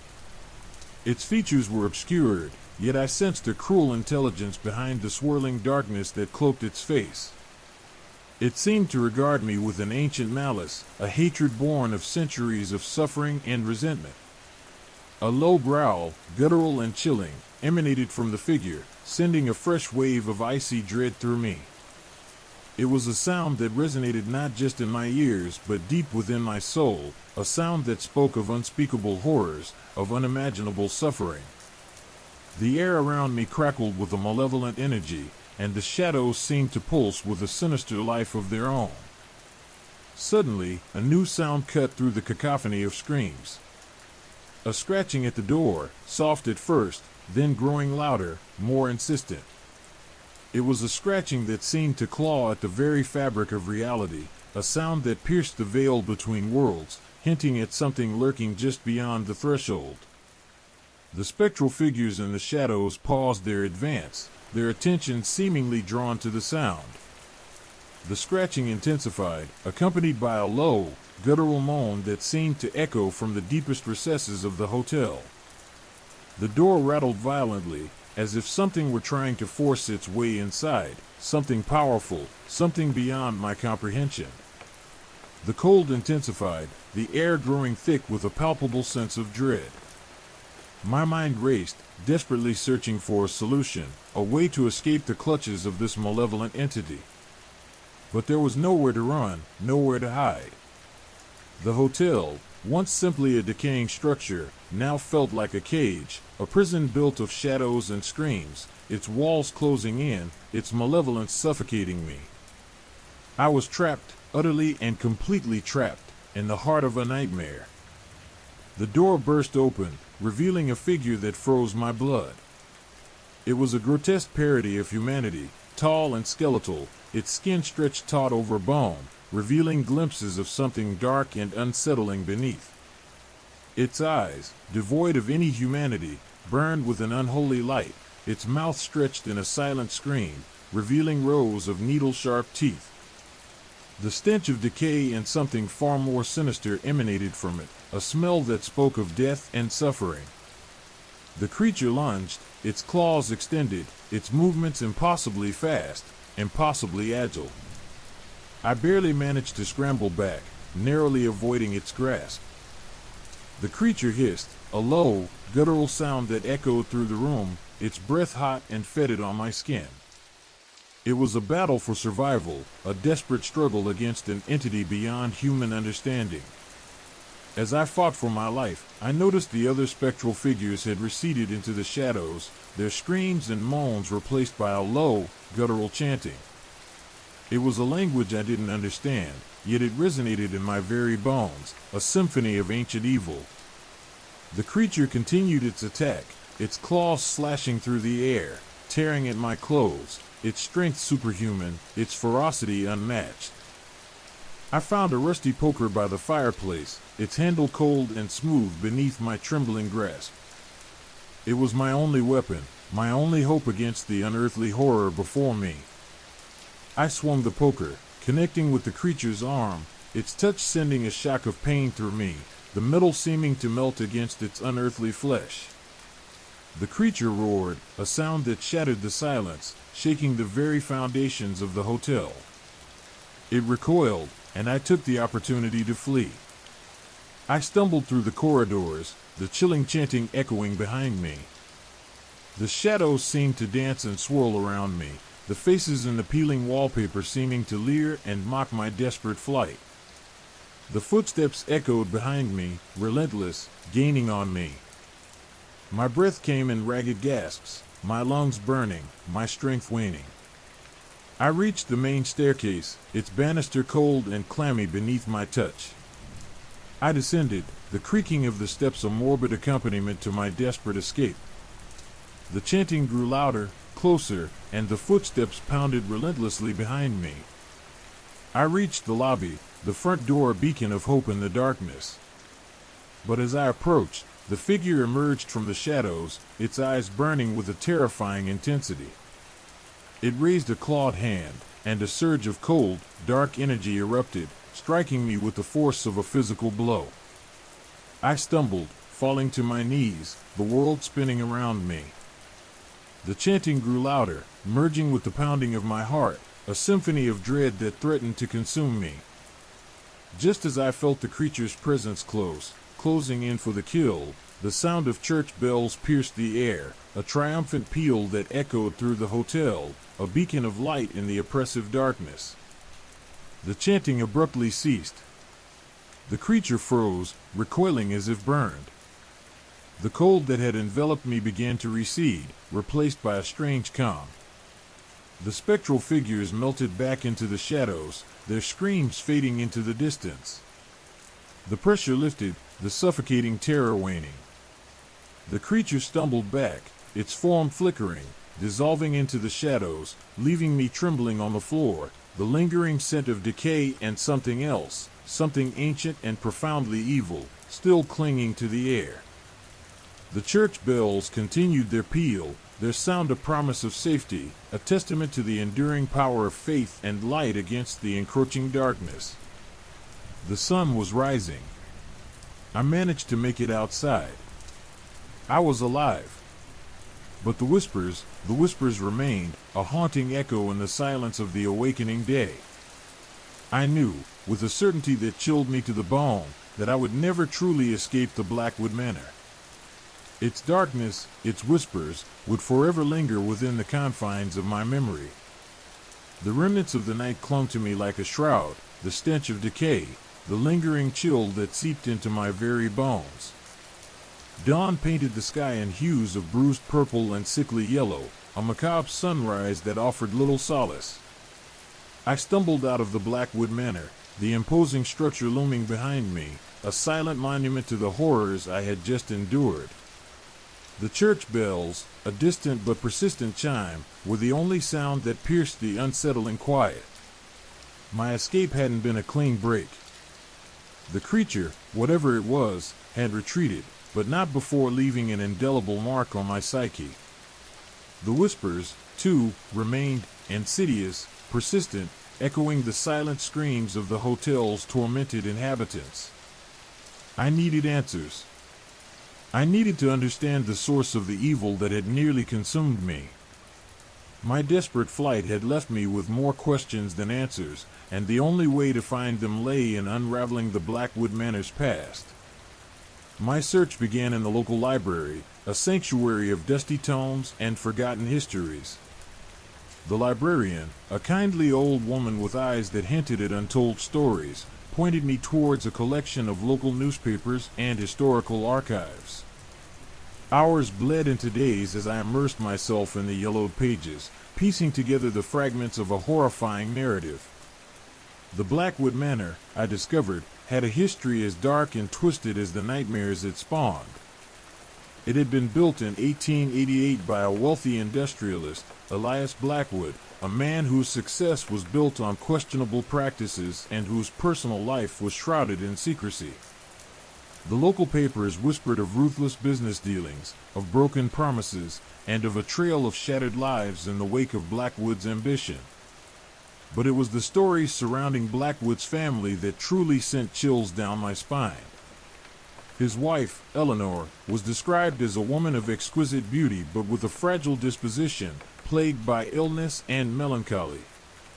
Their only child, a daughter named Abigail, was a mysterious figure, rarely seen in public and spoken of only in hushed whispers. The first clue of the hotel's malevolent nature emerged in a newspaper clipping from 1903. A scandalous article detailed the mysterious disappearance of Abigail Blackwood. She vanished without a trace, leaving behind only a chilling note hinting at a terrible secret and a dark, unnatural power at play within the manor. The investigation yielded nothing. The police dismissed it as a runaway case, a young woman escaping her suffocating life. But the local gossip hinted at something more sinister, a secret ritual, a dark sacrifice, and the lingering presence of a malevolent force. Further research revealed that Elias Blackwood died a year later under mysterious circumstances. Some claimed he committed suicide, overwhelmed by grief and guilt. Others whispered of a more violent end, a retribution for his sins. After his death, the manor fell into disrepair, becoming a forgotten relic of a bygone era, its history swallowed by the creeping shadows of time. Yet, the whispers persisted, evolving into chilling legends of ghostly apparitions and unexplained phenomena. Local residents spoke of strange noises emanating from the manor, of icy drafts that swept through its empty halls, and of the eerie sense of dread that clung to the place like a shroud. Stories of disappearances and unexplained deaths within its walls began to surface, a farmhand who vanished one night, a wandering traveler who was found dead near the back gates, seemingly untouched yet utterly lifeless. One particularly unsettling account involved a group of teenage daredevils who, fueled by local legends and bravado, decided to spend a night in the manor. Only one survived, emerging from the manor several hours later, babbling incoherently of terrifying shapes in the shadows, of disembodied screams, and of a cold that froze his very soul. He spent his remaining years in a mental asylum, his mind shattered by the horrors he had witnessed. The local archives contained legal documents detailing a series of property disputes, mysterious inheritances, and unexplained deaths, all connected to the Blackwood family and their ill-fated manor. The names of past residents seemed to echo through the ages, a series of unfortunate occupants, each with a tale of distress, madness, or sudden death. The pattern was chillingly consistent. I found references to a local occult society, active around the turn of the century, whose meetings were rumored to have taken place within the Blackwood Manor itself. The society's activities were shrouded in secrecy, hinting at dark rituals and forbidden knowledge. Their symbol, a twisted serpent entwined around a skull, bore an unsettling resemblance to the markings I had seen etched into the walls of the manor itself, symbols that had seemed to writhe and shift before my eyes. The more I delved into the manor's past, the more certain I became that the supernatural events I had witnessed were not mere coincidence. They were the lingering effects of a dark history, a legacy of tragedy and murder, a culmination of generations of suffering and malevolence. The Blackwood Manor was not simply haunted, it was cursed, its very foundation saturated with the negative energies of those who had perished within its walls. Elias Blackwood, it seemed, had not only built a fortune on questionable practices, he'd constructed a gateway to something far more sinister. His family's dark secrets, their tragic fates, and the occult society's activities had created a vortex of malevolent energy, a festering wound on the very fabric of reality. The hotel wasn't just a building, it was a living entity, feeding on the despair and suffering it had inflicted for generations. The chilling whispers, the grotesque apparitions, the palpable dread, these were not mere manifestations of a disturbed imagination. They were the voices of the damned, the echoes of their suffering, trapped within the walls of the Blackwood Manor, forever bound to their gruesome fates. The creature that had attacked me, it was likely a manifestation of this accumulated evil, a monstrous amalgamation of the manor's dark legacy. My final discovery was a faded photograph tucked away within a forgotten file, a picture of Eleanor Blackwood, her face pale and haunted, cradling a newborn baby, Abigail. Hidden beneath her cloak, however, was a small, leather-bound book, its pages filled with strange symbols and unsettling incantations. It was a grimoire, a book of dark magic. This provided the missing piece of the puzzle. The Blackwood family's history was not merely one of greed and ambition, it was one steeped in the occult and rituals and practices that had unleashed a horrific evil upon the manor. The whispers, the apparitions, the creature, they were all the result of a dark pact made generations ago, a pact that bound the Blackwood family to an ancient, terrifying power. The manor itself had become a conduit for this power, amplifying its evil with each passing tragedy, each new victim. Leaving the library, the weight of this newfound knowledge settled heavily on me. The rising sun, once a symbol of hope, now felt cold and indifferent. I had escaped the Blackwood Manor, but its evil clung to me, a chilling reminder of the darkness that lurks beneath the surface of the seemingly ordinary. The whispers, I realized, wouldn't fade. They were woven into the very fabric of the manor's story, and as long as the story existed, so too would the whispers, the shadows, and the chilling horror. The Blackwood Manor's past was a testament to the enduring power of evil, a chilling cautionary tale of the consequences of ambition, greed, and the reckless pursuit of forbidden knowledge. And I, a mere witness to its horrors, was left to carry its legacy, a haunting echo of its terrifying truth. The weight of the library's revelations pressed down on me, a physical burden that mirrored the chilling dread settling in my soul. The Blackwood Manor wasn't just a dilapidated building, it was a nexus of malevolent energy, a festering wound on the fabric of reality. I needed to confront this darkness, not just understand it. Armed with the knowledge gleaned from dusty tomes and yellowed newspaper clippings, I returned to the Blackwood Manor, the setting sun casting long, skeletal shadows that seemed to writhe and dance like the unholy symbols I'd seen etched into its walls. The air hung heavy with the stench of decay and damp earth. The silence was oppressive, broken only by the mournful creak of the ancient wood and the whisper of the wind whistling through broken panes of glass. Stepping across the threshold felt like crossing into another realm, a place where the veil between worlds was thin and fragile. The interior was even more unsettling than I remembered. The decaying wallpaper peeled away from the walls like decaying flesh, revealing the dark, aged wood beneath. Dust motes danced in the faint light filtering through the grimy windows, each one seeming to hold a fragment of a forgotten memory, a whisper of a long-dead soul. The air grew colder, a palpable chill that seeped into my bones, raising goosebumps on my arms despite the summer heat outside. As I ventured deeper into the labyrinthine corridors, the whispers began again, soft, insidious murmurs that seemed to emanate from the very walls themselves. They were the voices of the damned, their mournful cries weaving a tapestry of despair and agony. Sometimes they were barely audible, a rustling of unseen things in the shadows. Other times, they were piercing screams that echoed through the empty halls, making my heart pound in my chest. I found myself drawn to the grand ballroom, the heart of the manor, where the most intense energy seemed to be concentrated.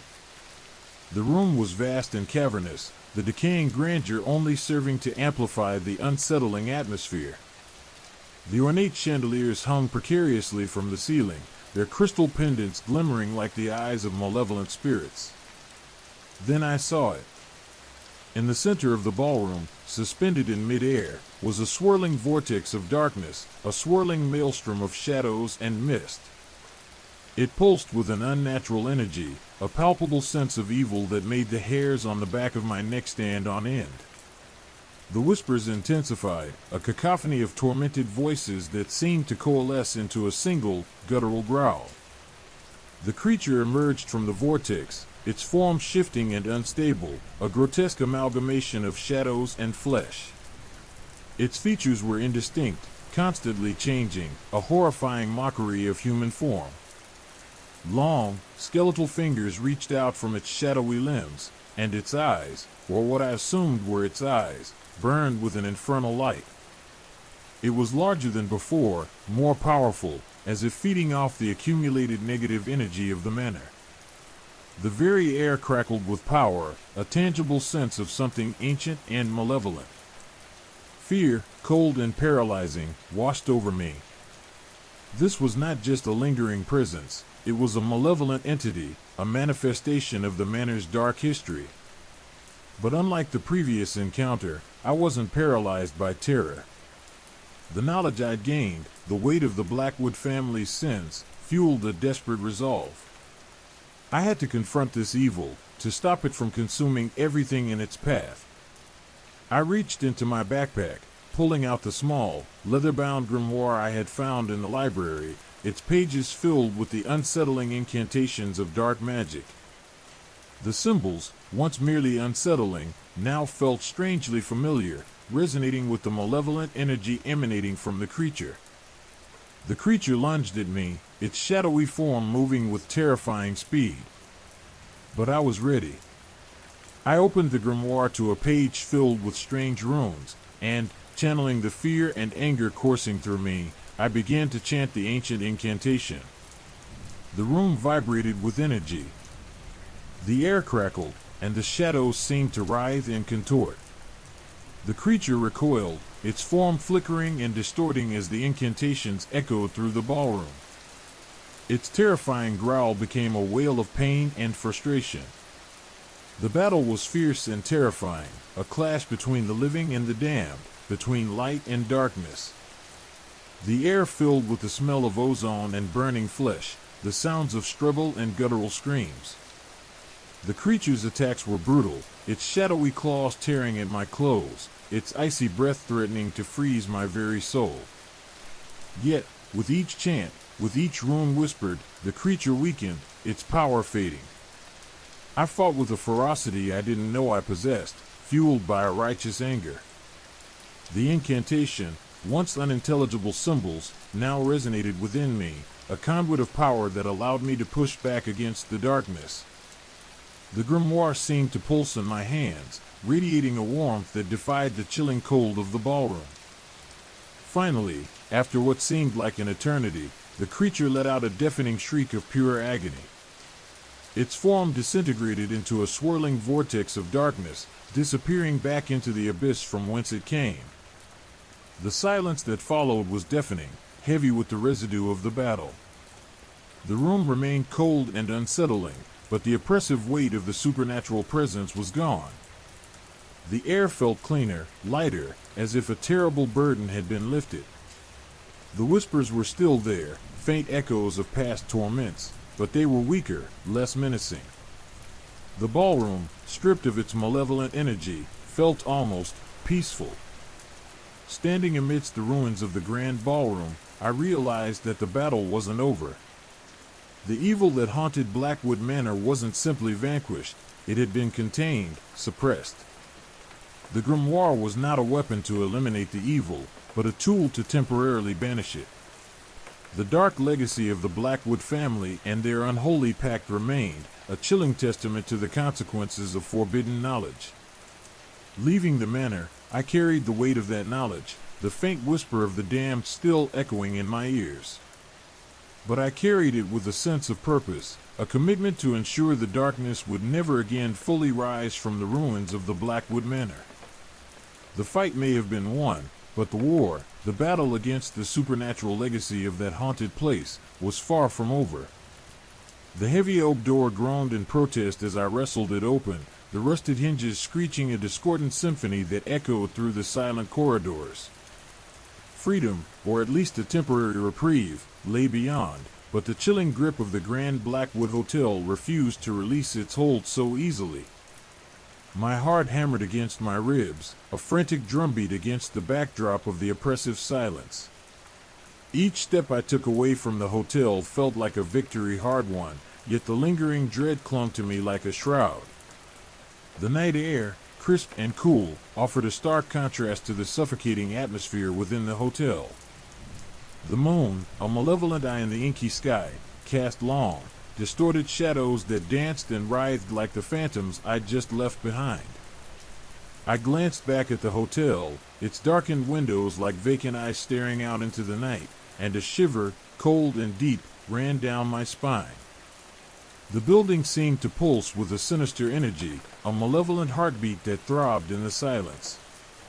The escape had been fraught with peril. The labyrinthine corridors, once seemingly familiar, had twisted and turned in a nightmarish maze, playing tricks on my eyes and disorienting my senses. Doors that I was certain I'd passed moments before appeared and disappeared, walls seemed to shift and breathe, and the whispers, those insidious murmurs that had haunted me throughout my ordeal, grew louder, more menacing, closer.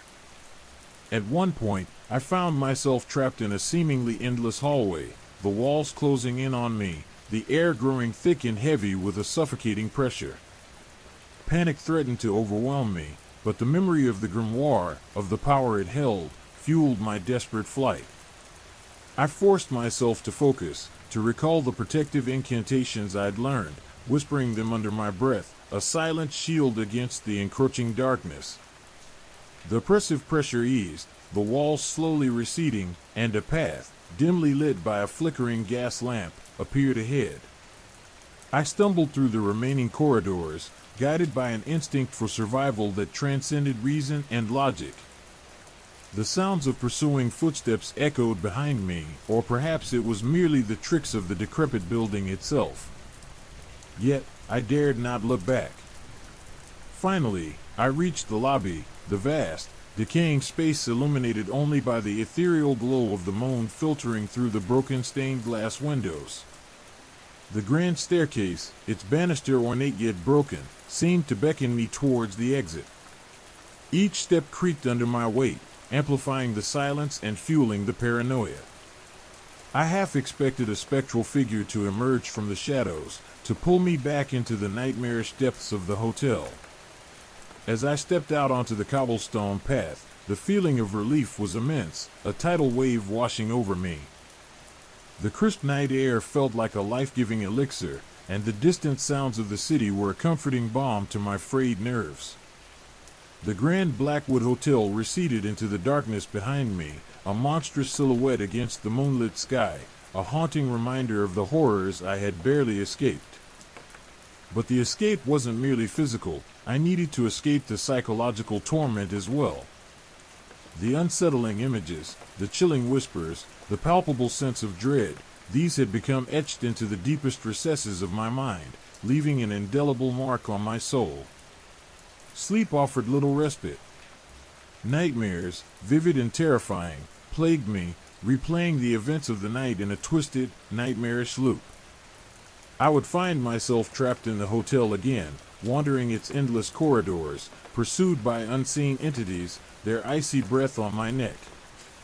The whispers would invade my dreams, morphing into guttural growls and blood-curdling screams. Even during the day, the memory of the hotel cast a long shadow. Ordinary sounds, the creak of floorboards, the whisper of the wind, would send shivers down my spine, triggering flashbacks of the terrifying events I had experienced. The faces of the spectral residents of the hotel haunted my waking hours, their hollow eyes following me, their silent screams echoing in my mind. The Grand Blackwood Hotel became more than just a place. It became a symbol of fear, a constant reminder of the malevolent power that lurked in the shadows, a power that I had barely escaped. The knowledge of its existence, the chilling memory of its horrors, remained a dark secret, a heavy burden I carried within me. I sought solace in the company of others, but my experiences defied easy explanation. My attempts to recount what had happened were met with disbelief, with dismissal, with pity. No one could fully comprehend the depth of the terror I had faced, the sheer magnitude of the evil I had encountered. My words, stripped of the visceral reality of the experience, fell flat, failing to convey the true horror. I was left alone, to grapple with the trauma in silence. The weight of the experience settled upon me, a suffocating pressure that threatened to consume me. It was only through time, through a painstaking process of healing and self-reflection, that I began to slowly accept the reality of my ordeal. The memories remained vivid and painful, but their power began to diminish, their grip to loosen. The nightmares became less frequent, less vivid, until they finally faded into the background of my consciousness. But the scars remained. The Grand Blackwood Hotel, with its sinister history and malevolent inhabitants, remained etched in my memory, a chilling reminder of the thin veil between worlds and the horrors that lie beyond. The escape had been physical, but the journey to escape the psychological trauma was a long and arduous one. The experience changed me, leaving me with a profound sense of vulnerability and a deeper understanding of the fragility of life. The whispers of the hotel might have faded, but their echoes remain, a haunting testament to the night I escaped the abyss. I learned, with a chilling clarity, that some places harbor evils that cannot be easily exorcised, that some encounters leave marks that endure long after the escape. The darkness still lingers, a constant reminder of the power of the unknown, the shadows that haunt the places left untouched by the light. Story 4: The Witch's Cottage.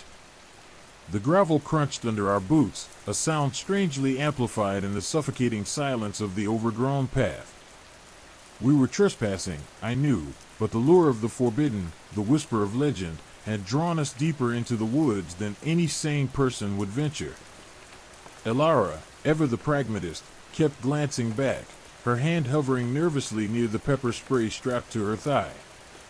Liam, the self-proclaimed skeptic, muttered about wasting a perfectly good Saturday, but even his bravado couldn't entirely mask the unease in his eyes.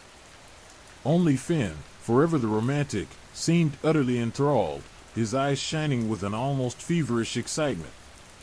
The cottage came into view through a gap in the trees, a skeletal structure clawing at the sky. Its timber, once a vibrant, honeyed brown, was now bleached and gray, eaten away by time and the relentless assault of the elements.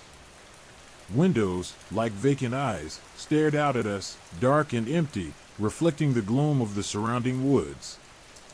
Ivy, thick and tenacious, had begun to consume the structure, its emerald tendrils creeping over the crumbling stone foundation like grasping fingers. An unsettling stillness hung in the air, a silence so profound it seemed to press down on us, heavy and suffocating. The birdsong, usually a comforting constant in the woodland, was absent, replaced by an unnerving quiet that prickled the hairs on the back of my neck. The air itself felt charged, thick with an unseen energy, a palpable sense of unease that tightened my chest. The cottage was smaller than we'd imagined, almost insignificant against the vastness of the surrounding forest. Yet, it possessed an aura of immense power, a brooding presence that commanded attention and instilled a deep, primal fear. It felt wrong. Every fiber of my being screamed at me to turn back, to flee this unsettling place before it was too late. But curiosity, that insidious serpent, had already coiled itself around my mind, its venomous fangs sinking deeper with each passing moment. As we approached the cottage, we noticed details we'd missed from a distance. The roof sagged precariously, threatening to collapse inwards. Shingles, warped and decayed, lay scattered on the ground, like the remnants of a forgotten battle. The front door, hanging by a single, rusted hinge, swung gently in the breeze, a silent invitation into the unknown. Liam, ever the brave, or foolish, pushed the door open. It creaked inward with a groaning protest, revealing a darkened interior that seemed to swallow the meager light filtering through the gaps in the dilapidated walls. The air within was heavy, thick with the musty scent of damp earth and decaying wood. A chill, deeper and more profound than the autumnal breeze, snaked through the air, raising goosebumps on my arms.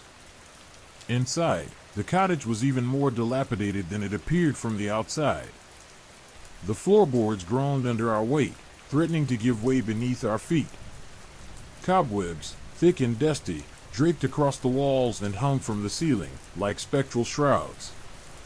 Furniture, reduced to skeletal remains, lay scattered throughout the rooms, its once ornate details now obscured by layers of dust and decay. A fireplace, its hearth cold and empty, stood as a stark testament to the cottage's long abandonment. A sense of unease, palpable and suffocating, filled the room.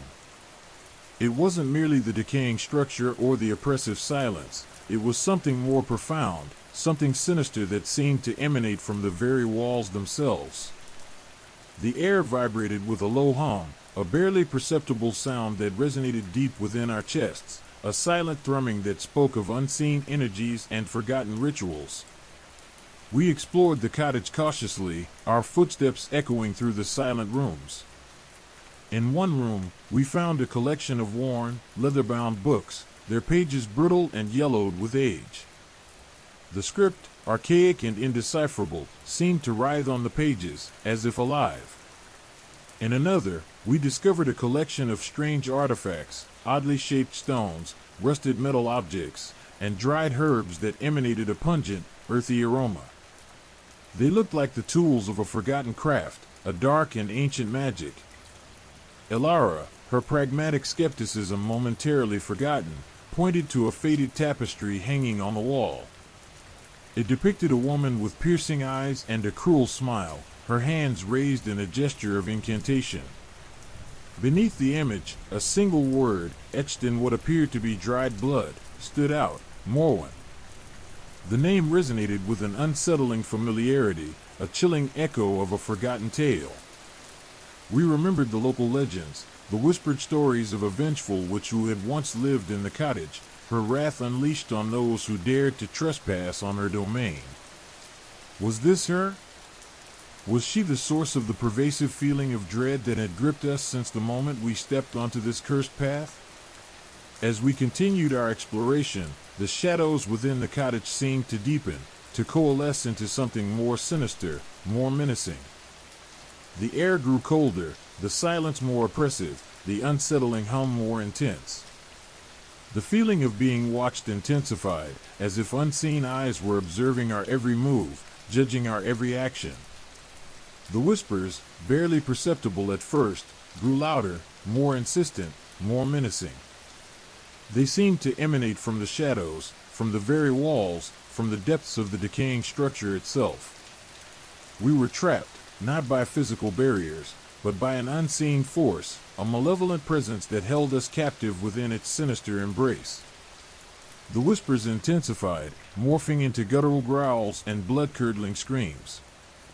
The shadows danced and writhed, taking on grotesque shapes and terrifying forms. The temperature plummeted, turning the air into a biting, icy blast. Panic threatened to overwhelm us, but we clung to each other, seeking strength and comfort in our shared terror. The ground began to tremble beneath our feet, the cottage groaning under an unseen pressure.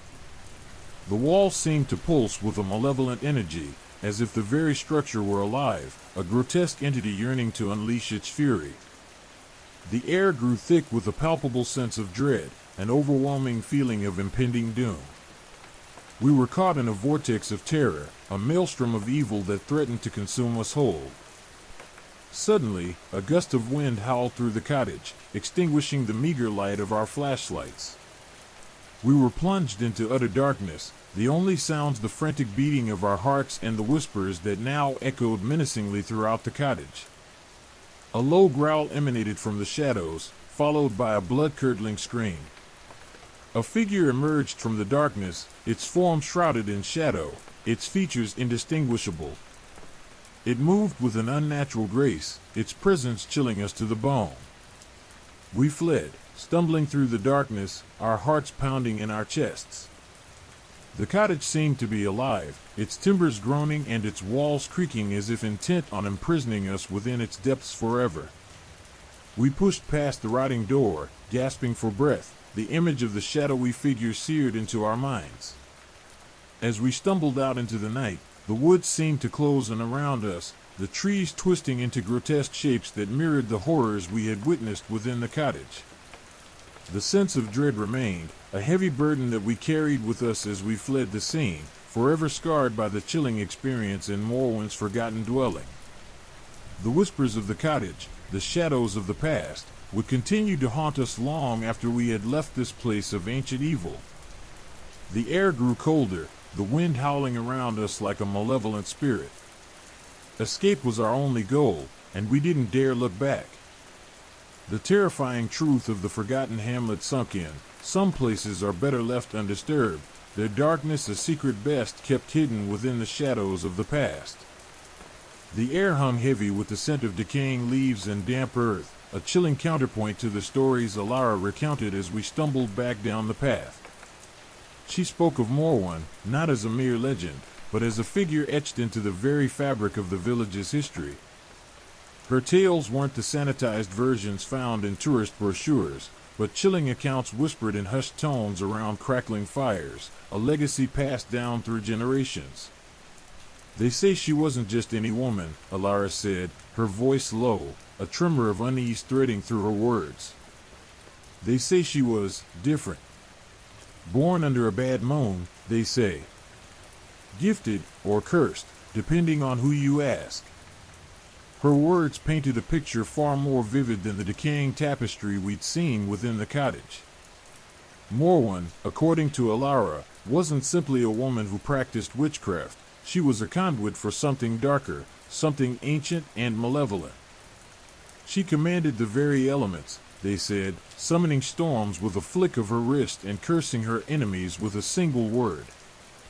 The local folklore was rife with tales of her power, each one more unsettling than the last. There were stories of livestock mysteriously dying, their bodies twisted into unnatural shapes. Tales of crops failing, leaving entire families starving. Whispers of disappearances, people vanishing without a trace, their fates unknown, swallowed by the woods that surrounded Morwen's cottage.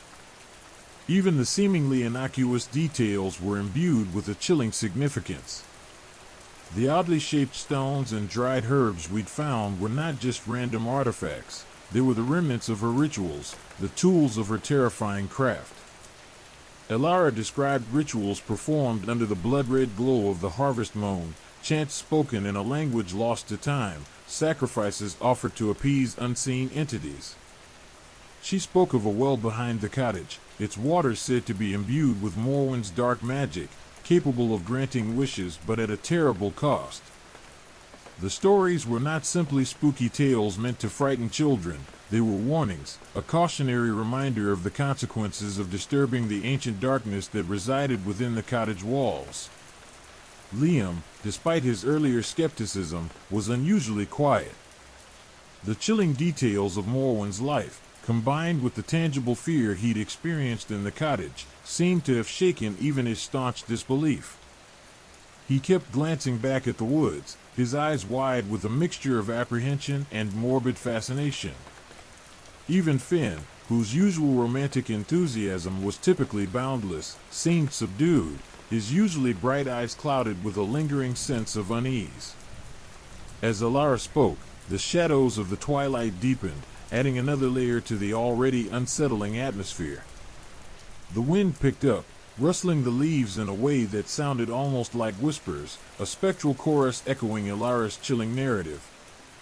The air grew colder, a stark contrast to the warmth of the late summer evening. The villagers, Alara explained, avoided the area surrounding the cottage. Not only because of the lingering fear of Morwen's vengeful spirit, but also because of a deep-seated, almost instinctive aversion to the place. She described an unsettling energy emanating from the cottage, a palpable sense of dread that hung in the air like a suffocating shroud. Even the animals avoided the vicinity, their innate ability to sense danger warning them of the unseen malevolence that lurked within. She mentioned several instances of people venturing near the cottage only to be met with misfortune. One man, a logger, had wandered too close while searching for a lost axe. He returned days later, his mind shattered, his body covered in inexplicable cuts and bruises. He only spoke in fragmented sentences, muttering about shadows and whispers before succumbing to an inexplicable fever. Another, a young couple, had dared to trespass at night, seeking a thrilling adventure. They were found the following morning, their faces contorted in expressions of unimaginable terror, their bodies drained of all color. These weren't isolated incidents. They were part of a pattern, a grim testament to the lingering malevolence associated with Morwen's cottage. The stories suggested something more than just a ghost story. They hinted at a persistent, malevolent entity tied to the land, a dark power that refused to be forgotten. Elara's tales served as a chilling counterpoint to our own experiences. They provided context, fleshing out the skeletal framework of the legends we'd glimpsed within the cottage itself. The worn books, the strange artifacts, the tapestry depicting Morwen, they were not just objects, they were fragments of a terrifying history, tangible remnants of a dark past.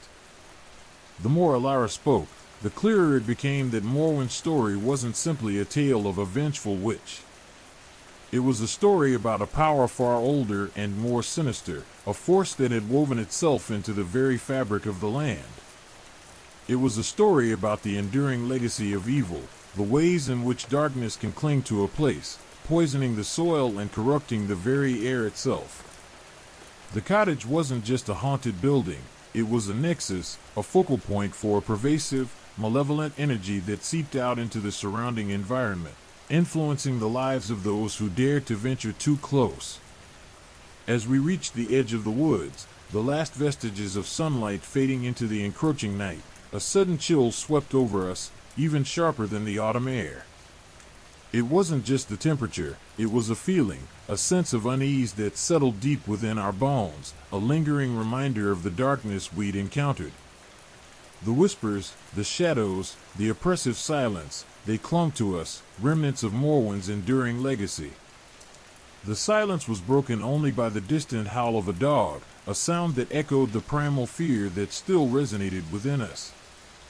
We walked in silence, each lost in their own thoughts, the chilling tales of Morwen weaving themselves into the fabric of our memories. The night had cast its spell, and the darkness of Morwen's cottage, and the secrets it held, would forever be etched into our minds. We knew, with a certainty that chilled us to the bone, that some doors are best left unopened, some secrets best left undisturbed, and some places are better left forgotten, lost to the shadows of the past. The experience had changed us, leaving an indelible mark on our souls, a testament to the enduring power of ancient evil and the chilling reality of dark legends. The cottage stood before us, a skeletal silhouette against the bruised twilight sky. Its decaying timbers groaned under the weight of years and neglect, a mournful symphony accompanying the rustling of leaves in the encroaching darkness.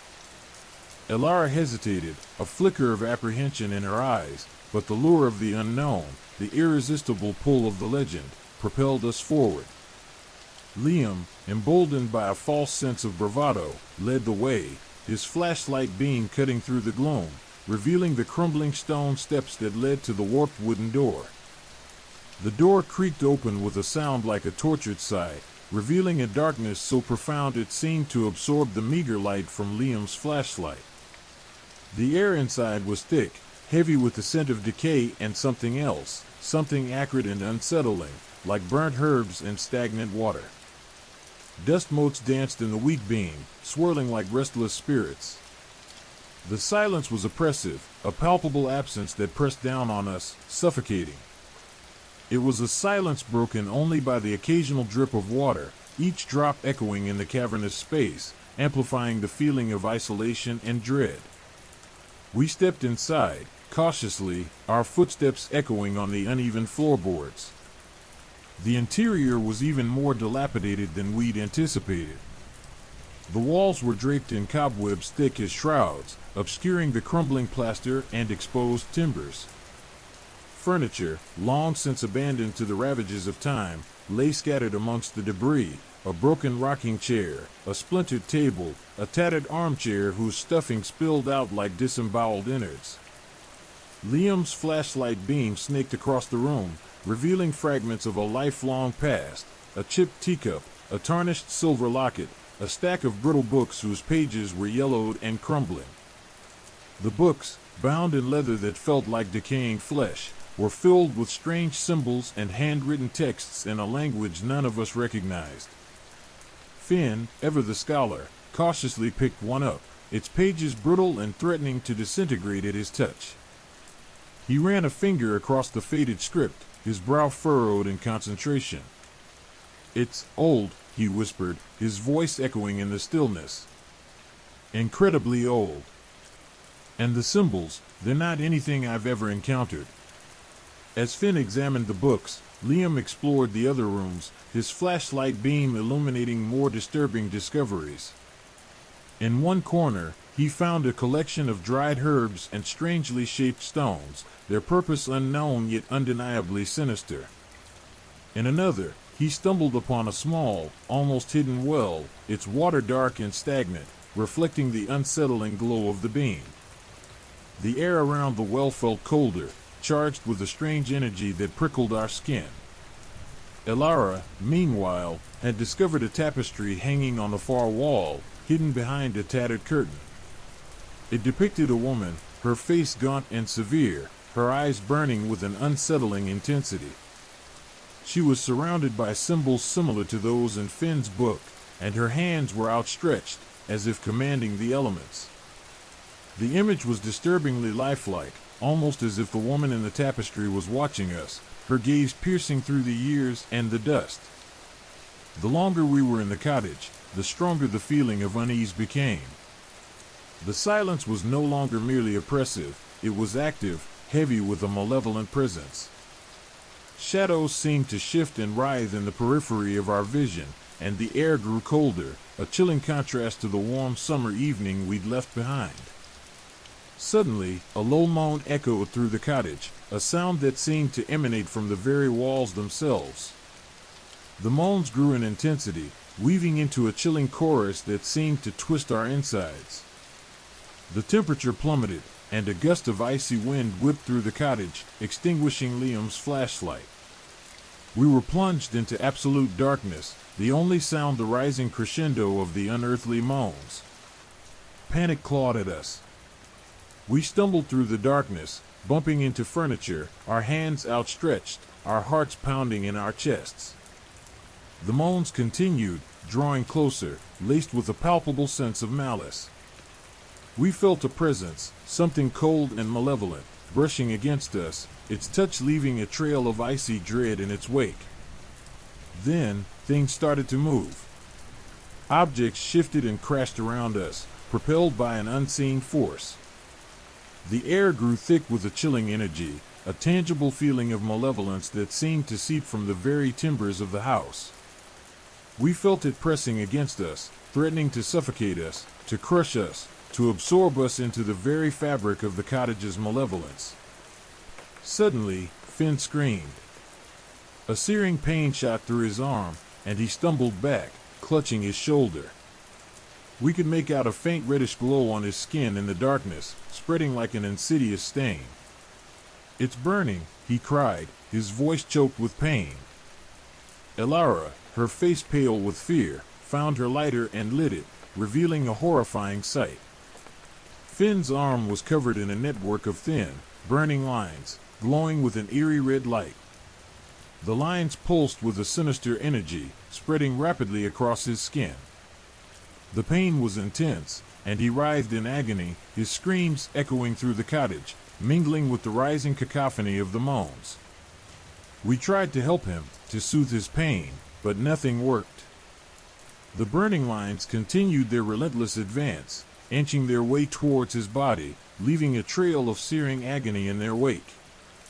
The air around him was hot, charged with a terrifying energy. The air itself seemed to hum with a palpable malice. The darkness seemed to press down harder, squeezing the very life out of us. Liam, desperate, tried to flee, but a cold, invisible barrier prevented him from reaching the door. He stumbled back, his face etched with terror, as the burning lines consumed Finn's body, leaving behind only a blackened husk. The moans intensified, triumphant, as if celebrating their horrific success. Elara and I were paralyzed with terror, watching helplessly as our friend was consumed by the darkness, his screams fading into the echoing groans of the cottage. We knew then, with a chilling certainty, that we had unleashed something far more terrifying than we could have ever imagined. We were trapped, not just in the cottage, but in a vortex of ancient evil, a swirling maelstrom of darkness from which there seemed to be no escape. The unforeseen consequences of our curiosity were far more terrible than any legend could ever prepare us for. The cottage wasn't just haunted, it was a living entity, malevolent and hungry, and we had become its prey. The night was far from over, and the terror was just beginning. The air crackled with an unseen energy, a palpable tension that tightened the muscles in our chests. The moans, previously a mournful chorus, now morphed into a guttural shriek, a sound that scraped against our sanity, tearing at the edges of our minds. The darkness pulsed, a living thing, coiling around us, constricting our breath. We were surrounded, trapped in a suffocating embrace of malice. Elara, her face a mask of stark terror, clutched my arm, her fingers digging into my flesh. Her breath hitched in ragged gasps, a testament to the sheer terror that gripped us. The lighter in her trembling hand flickered, casting fleeting shadows that danced and writhed, mimicking the malevolent energy that pulsed through the cottage. Then it appeared. Not as a monstrous apparition, not as a grotesque figure sprung from the depths of our nightmares, but as a presence. A feeling. An overwhelming sense of icy dread that settled deep within our bones, chilling us to the marrow. It was a weight, an oppressive force that seemed to crush the very air from our lungs, making it difficult to breathe, difficult to think, difficult to even scream. The temperature plummeted further, a sudden, shocking drop that made our teeth chatter. The air became thick, almost viscous, as if we were submerged in a freezing pool of malevolent energy. The scent of decay intensified, mingling with a sickeningly sweet odor, like rotting fruit and burnt sugar. From the corners of the room, shadows detached themselves, coalescing into vaguely humanoid shapes, their forms shifting and morphing, never fully solidifying.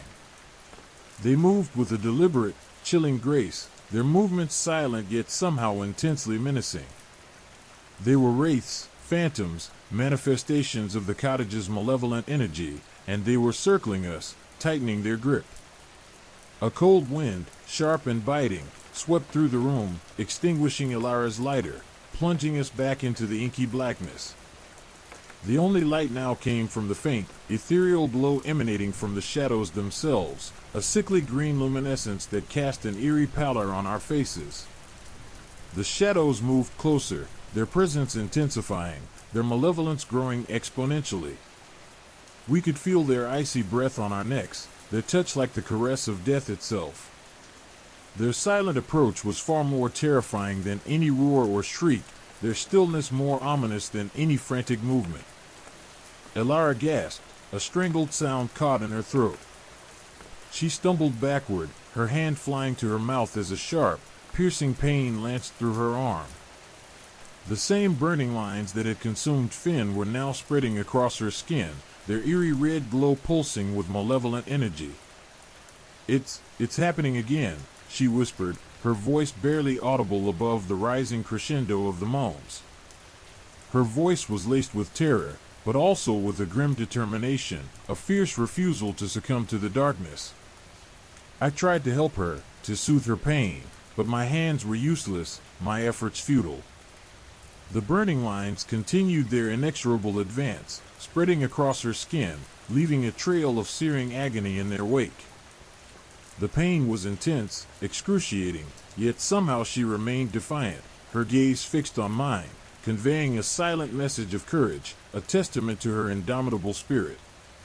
The shadows pressed closer, their silent menace amplified by the relentless onslaught of the moans. The air hummed with an energy so potent it felt like the very fabric of reality was tearing at the seams. The cottage itself seemed to be alive, a malevolent entity, feeding on our fear, our pain, our very essence. Suddenly, a voice, ancient and chilling, cut through the cacophony of sounds. It was a whisper, barely audible, yet it resonated deep within our souls, a voice that spoke not of this world, but of something far older, far darker. "You dared to trespass," the voice hissed, its chilling tone echoing through the cottage, a venomous serpent slithering through our minds. "You dared to disturb my slumber. Now, you shall pay the price." The shadows converged, merging into a single, amorphous entity, a swirling vortex of darkness, pulsating with a malevolent energy that threatened to consume us entirely. The air crackled with power, the very ground beneath our feet vibrating with the force of its presence. We were powerless, helpless, our bodies trembling with a primal fear that transcended mere terror. We were facing not just a ghost, not just a phantom, but the raw, unadulterated power of ancient evil, a force that existed outside the bounds of human comprehension. Then, as quickly as it had begun, the confrontation ended. The shadows dissipated, the moan ceased, the oppressive weight lifted. The air cleared, the temperature rising, the sickly sweet odor fading. The cottage returned to a state of unnatural stillness, a deceptive quiet that belied the horror we had just witnessed.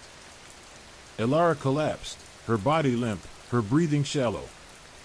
The burning lines on her arm remained, but they no longer glowed, their malevolent energy seemingly spent.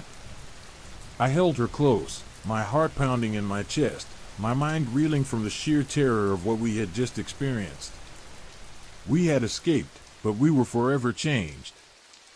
The witch's cottage had claimed a part of us, leaving an indelible mark on our souls. The memory of Finn, his screams echoing in our ears, would forever haunt us, a constant reminder of the terrifying power of the ancient evil we had confronted. And as we stumbled out of the cottage, into the pale light of the dawning day, we knew that the horrors we had unleashed were far from over. The darkness had only begun to retreat, and we were left to grapple with the unforeseen consequences of our curiosity, forever branded by the malevolent energy of the witch's cottage. The lingering scent of decay and burnt herbs clung to us, a constant reminder of the night we faced the wrath of an ancient evil and barely survived to tell the tale. The silence was deafening, punctuated only by the frantic beating of our own hearts, a rhythm echoing the lingering tremor in the very fabric of the cottage itself, a testament to the power we had confronted and the horrors we had somehow escaped. The world outside felt different, warped, as if the boundaries between reality and the supernatural had been irrevocably blurred. The quiet dawn held a new, sinister resonance, a stark contrast to the quiet of the night that had just passed. The fear remained, a chilling presence that settled deep within our souls, a testament to the night's unspeakable horrors and a harbinger of the chilling uncertainties that lay ahead. The witch's cottage was more than just a haunted dwelling. It was a living embodiment of darkness, an ancient evil that had left its mark on our lives forever. And the question lingered, haunting us like the ghosts of our own nightmares. What other horrors lurked in the shadows, waiting to be unleashed? The door, ancient and warped, seemed to groan in protest as we stumbled through, the latch clicking shut behind us with a final, chilling snap. The world outside was a stark contrast to the suffocating darkness we'd just escaped. A pale, watery sun cast a weak light upon the overgrown garden, the dew-kissed grass glistening under the early morning light. Yet, even the beauty of the dawn couldn't erase the lingering horror. The air, once thick with the stench of decay and burnt herbs, still clung to us, a phantom smell that seemed woven into our very beings. Elara, her body trembling, leaned heavily against me, her breath coming in ragged gasps. The burning lines on her arm, though no longer glowing, remained a stark reminder of the ordeal. She was pale, almost translucent, her eyes wide with a terror that mirrored my own. The silence was heavy, broken only by the frantic beating of our hearts, a rhythm that echoed the tremors still resonating within the depths of the cottage. We had escaped, but at what cost? We didn't speak as we stumbled away from the cottage, our steps faltering, our minds reeling. The escape felt less like a victory and more like a narrow reprieve, a temporary respite from an evil that felt far from defeated. The very ground beneath our feet seemed unstable, as if the earth itself had been tainted by the malevolence we had encountered. Each step was labored, each breath a struggle as the lingering fear weighed heavily upon us, a suffocating blanket of dread that threatened to consume us entirely. As we moved further away, the cottage seemed to shrink in size, its sinister silhouette becoming less defined against the brightening sky. Yet, the image remained indelibly etched in our minds, a vivid nightmare from which we couldn't awaken. The memory of Finn's screams, the chilling whisper of the ancient voice, the suffocating pressure of the shadows, these were not images that could be easily dismissed. They clung to us, haunting us, as we limped away from the scene of our near demise. We reached the road, the tarmac a cold comfort beneath our bare feet. The world beyond the cottage's cursed perimeter seemed different, as if the experience had irrevocably warped our perception of reality. The sounds of the countryside, the chirping of birds, the distant bleating of sheep, felt strangely muted, almost surreal, as if we were still living within the confines of the witch's twisted domain. The beauty of the dawn was now laced with a sinister undercurrent, a chilling contrast to the oppressive darkness we had escaped. The sun rose higher, casting a warm light upon our faces, yet the chill of the cottage remained, deep within our bones. We looked at each other, our eyes reflecting the shared trauma, the mutual understanding of the horrors we had faced. The relief we felt was muted, tempered by the lingering fear and the stark realization that our escape was only temporary. The witch's wrath, we knew, was not so easily subdued. As we walked, the memories flooded back, each detail as sharp and vivid as if it were happening all over again. Elara's pain, her courageous defiance in the face of such unspeakable terror, it all replayed in our minds like a macabre film reel. Finn's fate hung heavy between us, a silent testament to the price of our reckless curiosity. We were alive, yet a part of us remained trapped within the confines of that cursed cottage, forever bound to the horrors we had witnessed. The experience had altered us, transforming us in ways we couldn't yet fully comprehend. We were scarred, changed, and we knew that we would never be the same again.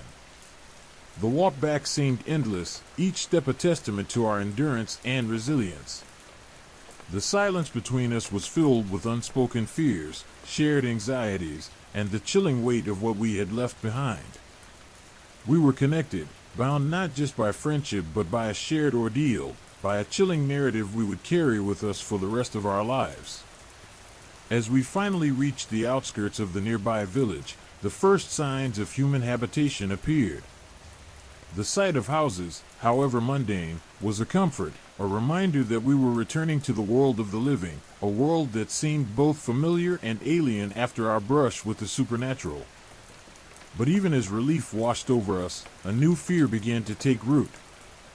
We had escaped the witch's cottage, but had we truly escaped her curse? The lingering effects were evident.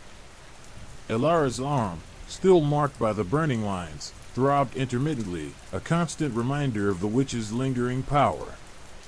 My own mind felt unsettled, haunted by fleeting visions of twisted shadows and the chilling echo of the ancient voice.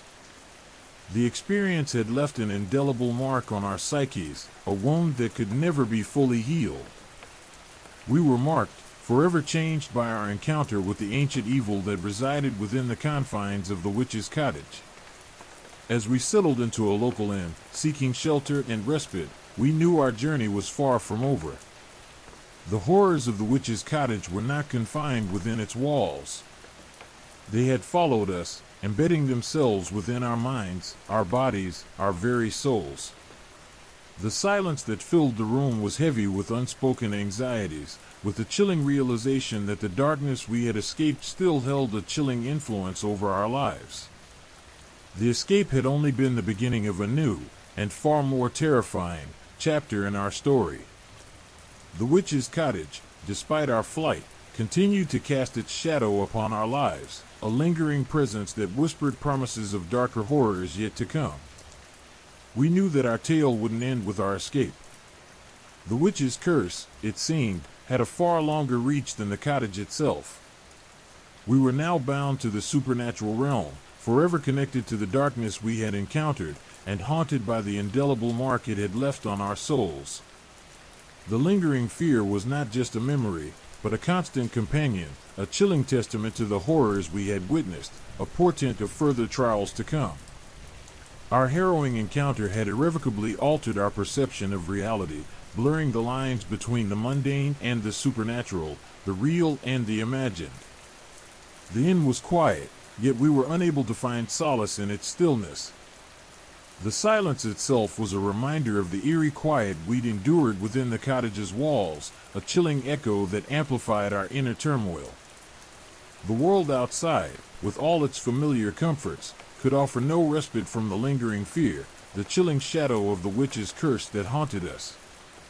We sat in silence, each lost in our own private hell, the vivid memories of our escape playing out in our minds, a horrifying film loop we couldn't escape. The weight of our experience was almost unbearable. But beneath the fear, beneath the despair, a flicker of something else began to emerge, a grim determination to confront whatever darkness lay ahead. We had survived the witch's cottage, and we would face whatever trials came our way. The escape had been just the first step in a longer, more perilous journey, a descent into the heart of darkness that had yet to fully reveal its secrets. We had escaped the cottage, but had we truly escaped the witch's curse? Only time would tell. And as we prepared for the chilling uncertainties that lay before us, we knew one thing for certain: the witch's shadow stretched far beyond the confines of her decaying abode, and the horrors of that night would forever shape our destinies. The lingering effects of the witch's curse promised a future shrouded in darkness, a future that held the chilling potential for even greater horrors. Story 5: The Shipwrecked Vessel. The salty spray kissed our faces as the research vessel, the Triton, bucked against the relentless waves. Days into our expedition, the thrill of the hunt had settled into a gnawing tension. We were searching for the Seraphina, a notorious clipper ship lost to the unforgiving embrace of the Atlantic nearly 2 centuries ago. Legend painted her a ghost ship, her final voyage shrouded in mystery and whispers of a gruesome fate for her crew. Most dismissed it as folklore, but Dr. Eris Thorne, our lead archaeologist, held a different view. He possessed a tattered logbook, its pages brittle with age, hinting at a darker truth than mere shipwreck. The water, a deep, inky blue, churned around the Triton, its surface reflecting a bruised sky. The sonar pulsed rhythmically, its electronic hum a counterpoint to the creak and groan of the ship beneath our feet. Then, a sudden spike, a clear indication of a large, submerged object. Excitement crackled through the crew, a palpable energy that masked the underlying unease I felt. This was more than just an old shipwreck, it felt different. A profound stillness pervaded the ocean's depths, a silence broken only by the rhythmic thump of the sonar and the occasional cry of a seabird overhead. As the submersible, a small, titanium sphere named the Nereus, descended into the abyss, the world outside transformed into a surreal ballet of light and shadow. The sun's rays, filtered through the water column, painted the ocean floor in ethereal hues of green and blue. Schools of silver fish flickered past like fleeting dreams, their movements graceful and hypnotic.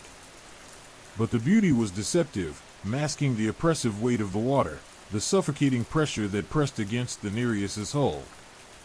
The descent felt both exhilarating and terrifying, a journey into an unknown realm, a descent into the heart of a forgotten tragedy. The sonar's pinpoint accuracy led us to the Seraphina. She lay on the seabed, half buried in sand, her skeletal remains a testament to the ocean's relentless power. But it wasn't the ship's state of disrepair that arrested our attention, it was the atmosphere around her. A palpable sense of dread clung to the Seraphina, a suffocating weight that seemed to permeate the very water itself. Even through the thick acrylic of the Nereus's viewing dome, I could feel it, a chilling presence that sent shivers down my spine. Dr. Thorne, his face illuminated by the submersible's interior lights, gestured towards the ship's hull. A large section of the starboard side had collapsed, revealing the interior. Skeletal remains, eerily preserved by the ocean's cold embrace, were scattered throughout the wreckage.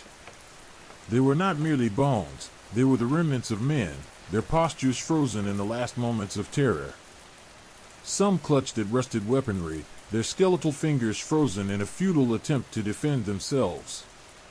Others lay sprawled across the deck, their postures suggesting a sudden, violent end. As we moved closer, the details became even more disturbing. Many of the skeletons bore markings, deep gashes, puncture wounds, and oddly shaped lesions that defied explanation. Their expressions, even in death, were etched with unimaginable horror.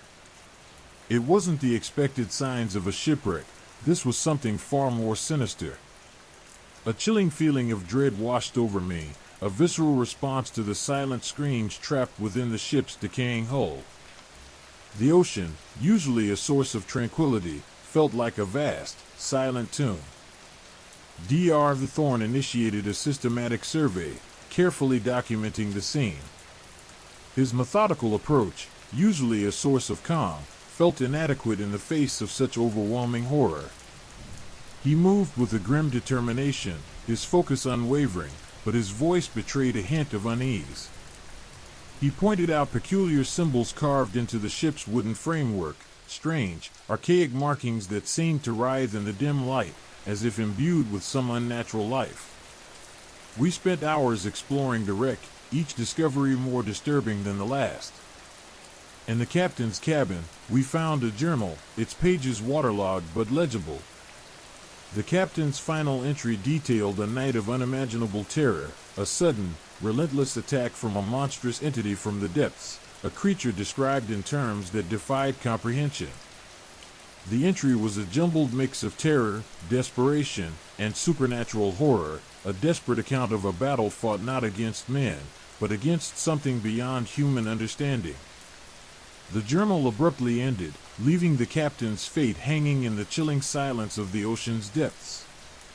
The words were written in a frantic scrawl, the ink bleeding and smeared, suggesting the captain's last moments were consumed by a horrifying demise. The journal felt strangely warm to the touch, despite the frigid ocean temperature, a peculiarity that sent an unsettling shiver down my spine. The deeper we delved, the more unsettling the discoveries became. We uncovered strange artifacts, intricately carved idols depicting grotesque figures with elongated limbs and gaping maws, and oddly shaped amulets crafted from materials unknown to us. These objects were not mere ornamentation, they seemed to exude an unnerving aura, a malevolent energy that vibrated with an unspoken power. The air inside the Nereus seemed thick with an unseen presence, a chilling reminder that we were trespassing in a place where we were not welcome. The silence in the submersible, normally a comforting backdrop, now echoed with an unsettling quiet, a silence pregnant with unspoken horrors. As the sun began to set, casting long shadows across the ocean's surface, we decided to ascend. The feeling of dread intensified as we rose, as if the ocean itself were reluctant to relinquish its macabre secret. The journey back to the Triton felt longer than the descent, the rhythmic thump of the Nereus's engines now a frantic heartbeat against the backdrop of the deepening twilight. The ocean's surface, normally a comforting sight, now seemed a menacing expanse of dark water, stretching endlessly to the horizon, concealing who knows what terrors beneath. Back on the Triton, the relief was palpable, but the unease remained. We had uncovered a horrifying secret, a tragedy far beyond the scope of a simple shipwreck. The Seraphina was not merely a lost vessel, it was a tomb, a testament to a horror so profound that it had silenced the ocean itself. The chilling whispers of the deep had followed us to the surface, clinging to us like the salty spray. Dr. Thorne, despite his calm exterior, could barely meet my gaze, his expression reflecting the sheer weight of the discovery. We knew that this was more than just a historical find. We had stumbled upon something ancient, something malevolent, and something that we would never be able to fully comprehend. The ocean had yielded its secrets, but in doing so, it had also unleashed a chilling new horror into our world, a horror that promised far more terrifying encounters in the future. The chilling echo of the Serafina's silence haunted us, the unspoken screams of its lost crew a constant reminder of the darkness that lurked beneath the ocean's surface, a darkness that had reached out to touch us, leaving us changed, marked by the chilling events we had witnessed in the ocean's cold embrace. The escape back to the surface was only the beginning of a far greater, more terrifying ordeal. The whispers started subtly, a low hum that resonated within the Nereus's hull, initially dismissed as the ship's own groans under pressure. But as we delved deeper into the Serafina's interior, the hum intensified, morphing into faint, unintelligible murmurs. It was as if the very timbers of the ship were whispering secrets, their voices echoing through the centuries, carried on the currents of the ocean. At first, we attributed it to the pressure on our eardrums, a trick of the acoustics, but the whispers persisted, growing in intensity, weaving themselves into a chilling tapestry of sound.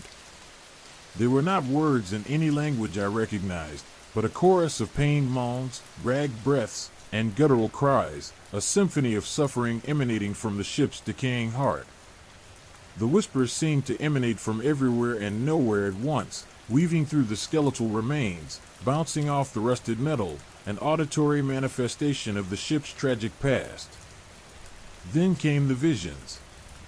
Initially fleeting flickers at the periphery of my vision, they quickly became more defined, more disturbing. I saw scenes of chaos and violence, the crew of the Serafina battling in unseen horror, their desperate struggles playing out in the watery gloom, frozen moments of terror replaying themselves in my mind. One vision was particularly vivid, a sailor, his face contorted in agony, clawing at a gaping wound on his chest, a wound that seemed to writhe and pulse with a dark energy. Another showed the captain, his eyes wide with terror, staring into the abyssal depths, his final moment of life etched onto his face with horrifying detail. These visions were not merely memories, they felt palpably real, as if I were reliving the moments with them, experiencing their suffering firsthand. Dr. Thorne, his face pale and drawn, experienced similar visions. He would suddenly freeze, his eyes glazing over as a scene of the ship's final night would flash across his features. He'd gasp, shake his head, and mutter words I couldn't understand, words that seemed to be ripped from the dark whispers. His usually unflappable demeanor crumbled in the face of these spectral assaults, replaced by an unsettling mixture of fear and fascination. The methodical calm of the archaeologist was gone, replaced by the wide-eyed terror of a man confronting the darkest corners of the past. The visions became increasingly elaborate, transforming the eerie silence of the Nereus into a theater of spectral horror. I saw monstrous shapes lurking in the shadows of the wreck, appendages stretching from the darkness, reaching for the crew with an unnatural grace and speed. The creatures were impossible to describe, their forms a mixture of the organic and the horrifyingly unnatural, a terrifying hybrid of deep-sea horrors and human nightmares.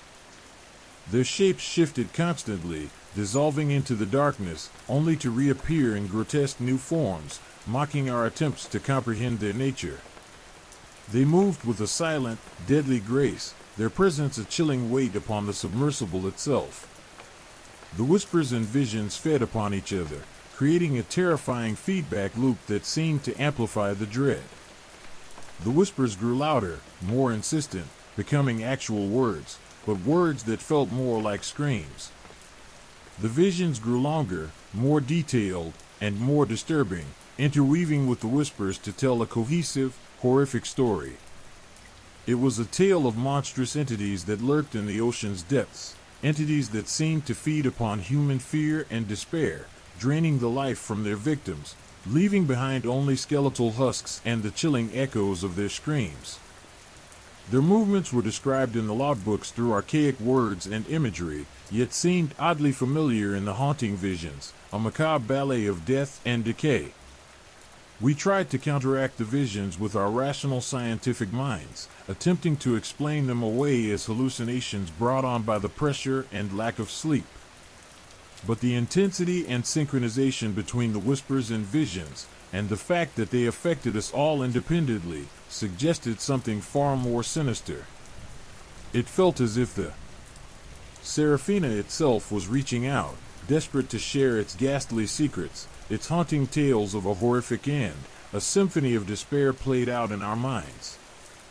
The chilling experiences were not confined to the dark corners of the wreck. They filled the entire submersible, turning our sanctuary into a haunted vessel of its own. As we carefully documented the artifacts, the whispers would become more focused, directly addressing us, taunting us with fragments of information about the ship's final moments. We heard snatches of conversations, fragments of screams, whispers of betrayal and desperation, the final, silent pleas of dying men. The visions intensified, pulling us into the maelstrom of the Seraphina's demise, making us active participants in its gruesome narrative. We were no longer just observers, we were living the horror, experiencing the terror firsthand, in vivid detail, our minds subjected to the ship's gruesome past. One vision showed a ritualistic sacrifice occurring in the bowels of the ship. Strange symbols, identical to those carved into the artifacts, were being invoked as a group of sailors performed an unspeakable act. The air in the submersible grew heavy, thick with an unseen malice. It was clear the vessel had been used for something far darker than seafaring, a vessel of blood sacrifice that lay buried in the ocean's depths for far longer than anyone had dared to imagine. The entity that attacked the crew was not just a creature, it was something ancient and malevolent, something that had haunted the Seraphina for centuries. The whispers intensified as we neared the captain's cabin. They were clearer, more focused, almost desperate, as if the captain's tormented spirit was trying to communicate something vital, an urgent message meant to warn us. As we approached his desk, the visions became unbearable. I saw him writing his final entry, his hand trembling, his face contorted with an unspeakable horror. I saw him battling the creature, his courage failing as the unimaginable horror overwhelmed him and his crew. The words in his journal were only half the story. His final moments were a testament to an unbearable agony, a terror beyond mortal comprehension. In that moment, the submersible seemed to shake violently, as if buffeted by unseen forces. The vision concluded with the creature pulling the captain into the crushing depths of the ocean, his screams forever silenced by the vast, unforgiving sea. The experience left us shaken, profoundly affected by the intensity of the whispers and visions. The escape back to the surface felt like an eternity, every second marked by the relentless whispers echoing in our minds, a constant, chilling reminder of the horror we had witnessed. The relief of returning to the Triton was tempered by an overwhelming dread, a premonition that our encounter with the Seraphina was far from over. The whispers, the visions, the disturbing weight of the Seraphina's gruesome legacy, they all followed us out of the depths, a haunting reminder of the ancient malevolence that lurked beneath the ocean's waves, and in the shadows of our minds. The sea had given up its secrets, but it had also given us something far more terrifying, the knowledge of something far older, far more sinister, something that waited in the unseen depths, preparing for its next, far more deadly appearance.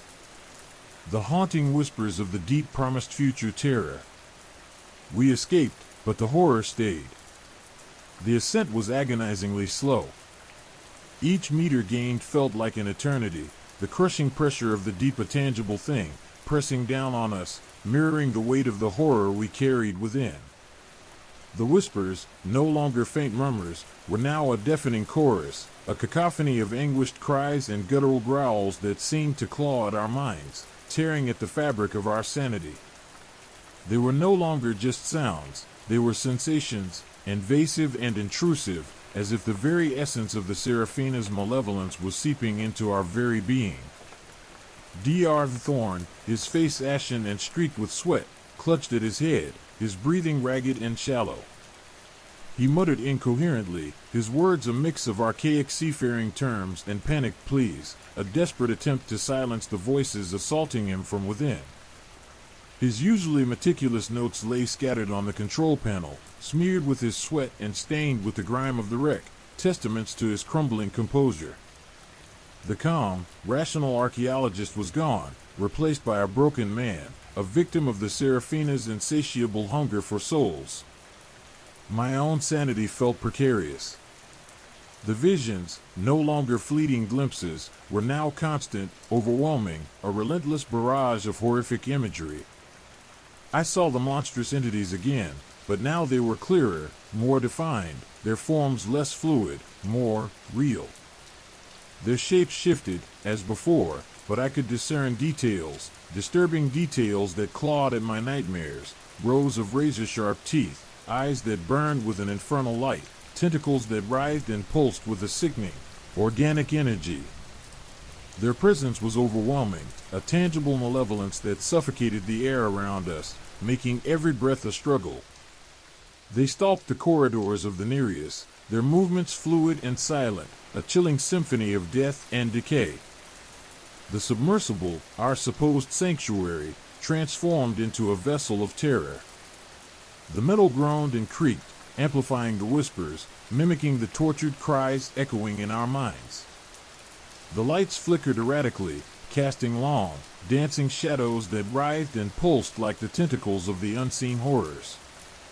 The air grew thick with a palpable dread, a chilling presence that wrapped around us like a shroud, stealing our breath and stifling our hope.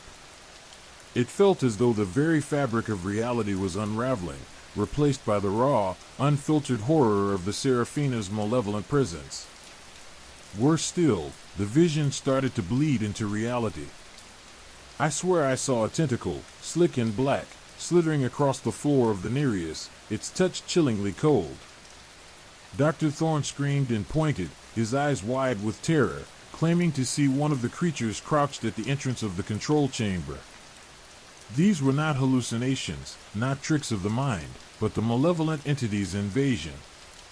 They had somehow followed us out of the wreck, their ghastly presence growing stronger by the minute. We ascended, battling not only the pressure but the weight of the unseen horror that pressed upon us from all sides, its presence amplifying the whispers and deepening the visions. It was a fight for our lives, a battle against the very essence of terror, a desperate attempt to break free from the clutches of the Seraphina's malevolent grip. We had escaped the wreck, but the wreck hadn't escaped us. Its horror, its malevolence, clung to us like barnacles, relentless, unyielding, a constant reminder of the nightmarish depths we had plumbed. The surface finally appeared, a blessed relief, but the arrival of the Triton was not the end of our ordeal. The whispers followed us, growing louder, more insistent, seeping into the metallic hull of the rescue vessel. They were joined by the visions. Fleeting glimpses of the monstrous entities still haunted the corners of my vision, their grotesque forms flickering behind the mundane reality of the recovery process. Even the familiar faces of the rescue crew couldn't displace the horror clinging to us, the stench of death and decay. As we were hoisted aboard the Triton, I noticed something else. The artifacts we had salvaged, carefully secured in their protective cases, seemed to hum with a faint energy, a low vibration that resonated with the unnerving whispers. They were not inanimate objects, they were conduits, vessels for the malevolence we had unwittingly unleashed. They pulsed with a dark energy, their surfaces faintly glowing with an unholy light, as if the very entities we encountered had found a way to latch onto us and spread its influence. Back on dry land, the aftereffects were even more unsettling. The whispers continued, now faint echoes in the quiet moments, a haunting reminder of our experience. The visions persisted, intermingling with my dreams, turning the solace of sleep into a landscape of terror. The fear wasn't simply a psychological trauma, but something far more sinister. It was a lingering presence, as palpable as the air we breathed, a tangible manifestation of the ancient evil we had encountered in the ocean's depths. The team, Once a unified group of seasoned researchers, splintered under the strain, our rational minds shattered by the sheer intensity of what we had witnessed. Dr. Thorne, in particular, was irrevocably altered. His once sharp intellect clouded, his calm demeanor replaced by a trembling paranoia, a constant state of fear that shadowed his every move. The nightmares we shared were far beyond the realm of mundane fear. They were visceral, terrifyingly realistic. We were not just observers, but active participants in a gruesome narrative that stretched back centuries. The whispers evolved, speaking not in tongues but in individual memories and fears. They spoke of sacrifices, of betrayal, of ancient rituals performed under the malevolent gaze of the entities that haunted the Seraphina. We would often catch each other staring blankly, reliving a nightmare, often simultaneously, seeing the same horror replayed in our own minds. The nightmares connected us and isolated us at the same time. It was as if we were experiencing a collective descent into madness. We attempted to rationalize our experiences, to dismiss them as stress-induced hallucinations or collective hysteria, but the malevolent presence was too real, too pervasive. The artifacts, despite being secured in climate-controlled storage, seemed to exude a chilling aura, radiating an energy that mirrored the horror we had lived. The events of that night had altered us permanently. The ocean's depths had revealed their secrets, but at a steep price. We were forever marked, haunted by the whispers of the deep, carrying with us the inescapable weight of an ancient evil that awaited its chance to return. The malevolent presence was not merely a memory or a hallucination, it was a sentient entity that had latched onto us, a dark echo of the deep, forever altering the course of our lives, and possibly, the world. The terror was far from over. The sea had given us a glimpse of something ancient, something horrifying, and something that was far from finished with us. The whispers, the visions, the lingering dread, these were not simply the consequences of a terrible experience, they were the haunting prelude to something far worse. The Triton, despite its reassuring bulk and the comforting presence of the rescue crew, felt less like a sanctuary and more like a cage. The whispers, faint at first, intensified as we neared the shore, a persistent, maddening chorus echoing in the steel hull of the vessel. They were no longer confined to our minds. They seemed to permeate the very air we breathed, a chilling testament to the malevolent force we had disturbed. Dr. Thorne, a shadow of his former self, hunched in a corner, muttering to himself, his eyes darting nervously around the cabin. He barely responded to attempts at conversation, his mind a battlefield ravaged by the horrors he'd witnessed. His once meticulous demeanor was replaced by a frantic tremor in his hands and a stark, chilling pallor to his skin. The weight of the experience pressed down on him, crushing his spirit, crushing his mind. The artifacts, nestled securely in their protective cases, were unsettling. They hummed with a low, persistent vibration, an ominous resonance that mirrored the unsettling whispers. Their surfaces seemed to faintly pulsate with a dim, ethereal glow, as if the entities themselves were trapped within their inanimate forms, trapped with us, patiently awaiting their opportunity for release.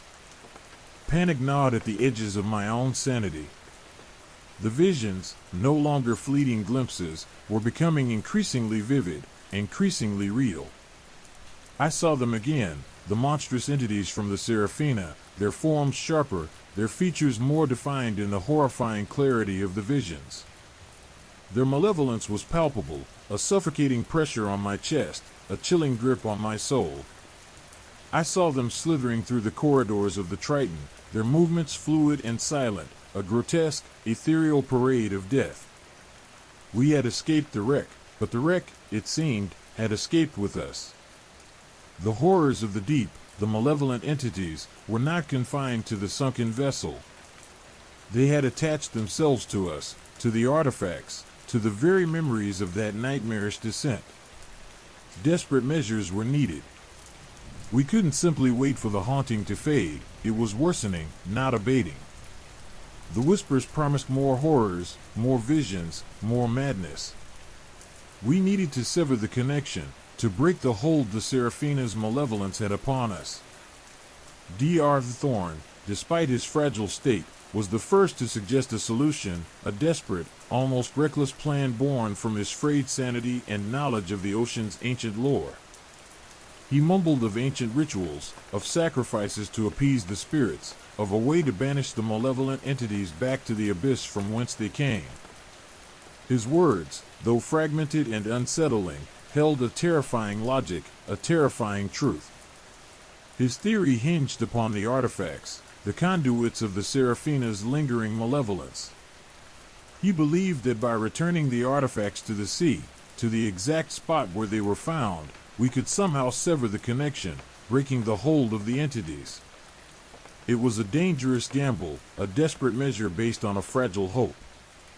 We could be destroying ourselves in this attempt, feeding the entities in their domain. But it felt like our only option. The plan was fraught with peril. The return trip to the Seraphina's resting place was fraught with dangers, both physical and metaphysical. The ocean, once a mere backdrop to our ordeal, had become a living, breathing entity of malevolence, a mirror reflecting the terrors within our own minds. The sea mirrored our own desperate predicament, its depths teeming with unseen horrors. The malevolence felt amplified the closer we got to the wreck, our hearts beating in unison to the rhythm of growing dread. The descent was agonizing. The Nereus, our submersible, felt more like a coffin. The whispers grew into a deafening roar, the visions into an unrelenting onslaught of ghastly imagery. The pressure intensified, a crushing weight that mirrored the psychic burden we carried. We battled not only the physical pressures but also the unseen terrors, those monstrous entities that stalked us through the shadowy depths. Dr. Thorne, despite his precarious mental state, remained focused, his shattered sanity channeled into a single, desperate objective. The wreck of the Seraphina loomed before us, a skeletal monument to a tragic past. The very structure of the vessel seemed to writhe, to shift, under the influence of the malevolent entities that inhabited its decaying hull. The creatures were there, their forms flickering at the periphery of our vision, monstrous, tentacled things whose malevolence felt cold and heavy. Reaching the designated location, Dr. Thorne, with trembling hands, carefully placed the artifacts back into the precise spots from where they'd been retrieved. As the last piece settled into place, a surge of energy pulsed through the submersible, a violent shudder that rocked the Nereus to its core. The lights flickered wildly before plunging the vessel into utter darkness, the silence deafening, punctuated only by the pounding of our hearts. Then, a terrifying silence descended. The whispers ceased. The visions faded. The oppressive weight of malevolence lifted. We were surrounded by an unsettling stillness. The ascent was slow, tense, each meter gained a testament to our fragile hope. The surface finally appeared, a blinding beacon of relief, as the Nereus breached the waves, gasping for air as we did. But there was no triumph in our rescue. We were survivors, but broken survivors, forever changed by the horrors of the deep. The aftermath was a haunting silence. There were no more whispers, no more visions. Yet, the silence was even more terrifying than the cacophony of horror that preceded it. We were left with a profound sense of emptiness, a void where the malevolent entities had once held sway, a void where our old selves once existed. The sea had claimed its due, but not without leaving an indelible mark on our souls. The ocean's depths had swallowed our torment, but the shadows they cast remained, long after we escaped the wreckage's embrace. The silence, heavy and unnerving, was a chilling testament to the victory we had achieved, a victory that left us hollowed, shattered, and deeply, disturbingly changed. We were spared the torment, but we were not spared the memory, the haunting reality of what had been, and what might return one day. The deep had its secrets, and some were better left undisturbed.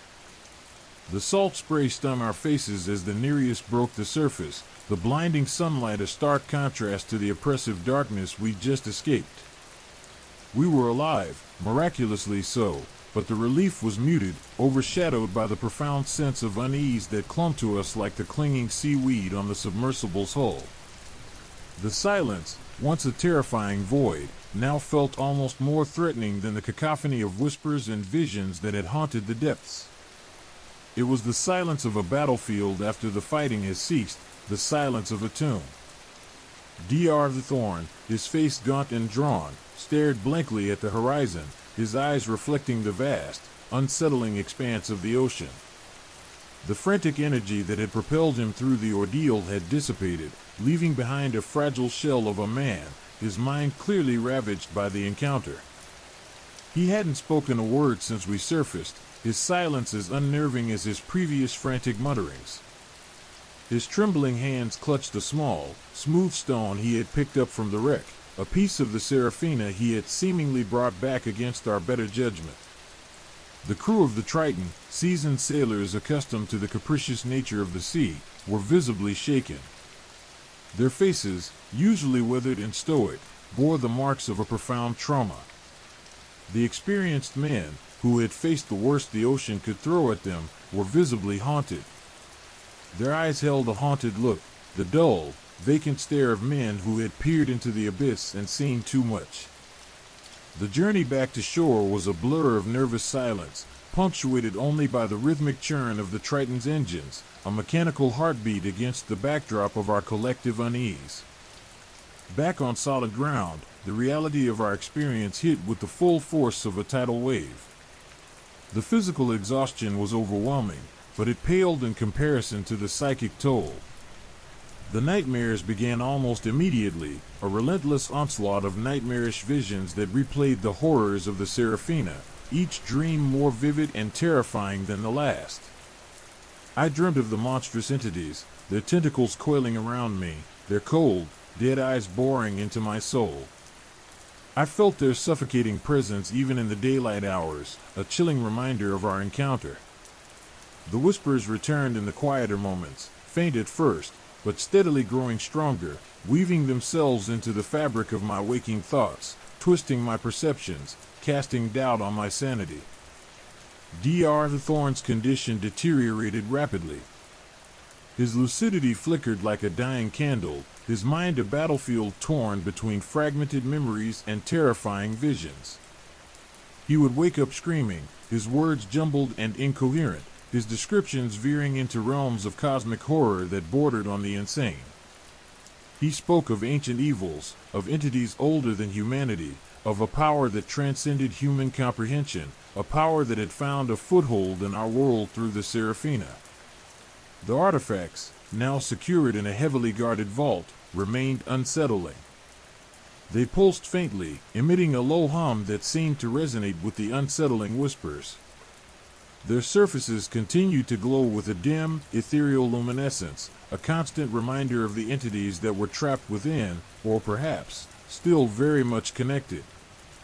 We were surrounded by an ominous, unsettling silence, the unnerving quiet that followed a cataclysmic event, a quiet that held within its depths the potential for something far worse to come.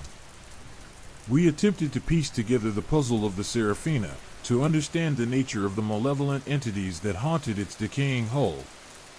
We delved into ancient maritime records, scouring dusty tomes for any mention of the ship, seeking to uncover the secrets behind its ill-fated voyage. We found scattered accounts of unusual disappearances and unexplained maritime disasters, incidents that hinted at something sinister lurking beneath the waves. The more we investigated, the more we realized the truth. The sheer terror of it was far beyond our capacity to comprehend. We were dealing with a malevolence that dwarfed our understanding of the world, and we were left with the unnerving sensation that we were merely pawns in a terrifying game, whose rules we did not understand. The psychological impact on the team was devastating. We were haunted by our shared experience, a bond forged in the crucible of terror, a bond that was as much a curse as it was a comfort. We lived in a perpetual state of unease, our senses heightened, our trust in the stability of reality shattered. Each creak, each whisper, each shadow evoked the chilling memories of the depths. Simple everyday sounds became terrifying omens, each echoing the terrifying chorus that had followed us from the abyss. One night, weeks after the rescue, I found Dr. Thorne staring at the ocean, his silhouette stark against the moonlit waves. His eyes seemed to pierce the darkness, his gaze filled with a disturbing mixture of horror and fascination. He spoke, his voice barely a whisper, his words fragments of a terrifying revelation. "The sea, it remembers," he rasped, his voice hoarse and raspy. "It keeps the secrets, the ancient ones, the things best left undisturbed." The Seraphina, it was a conduit, a gate. And we opened it. His words hung in the air, heavy with a chilling portent. He spoke of a primordial consciousness dwelling in the ocean's depths, an ancient entity that fed on fear and despair. The Seraphina, he claimed, had unknowingly served as a vessel for this entity, drawing it closer to the surface. Our actions, our attempt to uncover its secrets, had inadvertently unleashed it upon the world. His words were a chilling epitaph to our experience, a chilling testament to our folly. We had sought to unravel a mystery, but in doing so, we had opened a Pandora's box of cosmic horror, unleashing a power that was far beyond our control and comprehension. The escape from the Seraphina had been a temporary reprieve, a brief respite from the horror, but it was only a matter of time before the ancient entities found their way back to us, to reclaim their dominion, and drag us back into the terrible abyss from which we had fleetingly escaped. The ocean, once a symbol of freedom and escape, had transformed into a monstrous entity, a living, breathing testament to the horrors that lurked beneath the waves. The silence of the aftermath remained, a disturbing echo of the horrors we had faced, an enduring reminder of the enduring malevolence that still haunted the deep. The silence, heavier than the sea itself, held the unspoken dread of the inevitable return. The sea's secrets, it seemed, were not meant to be disturbed. And we had disturbed them. The consequences, chilling and inescapable, remained to be seen. The shadows of the Seraphina lingered, and we knew, with an unnerving certainty, that the deep would eventually claim us all. If you've made it this far, you've heard the whispers. The static doesn't lie. If something felt too close tonight, it probably was. Subscribe for more tales that reach through the dark. Drop a comment below. What time is it right now where you are? And who's watching with you?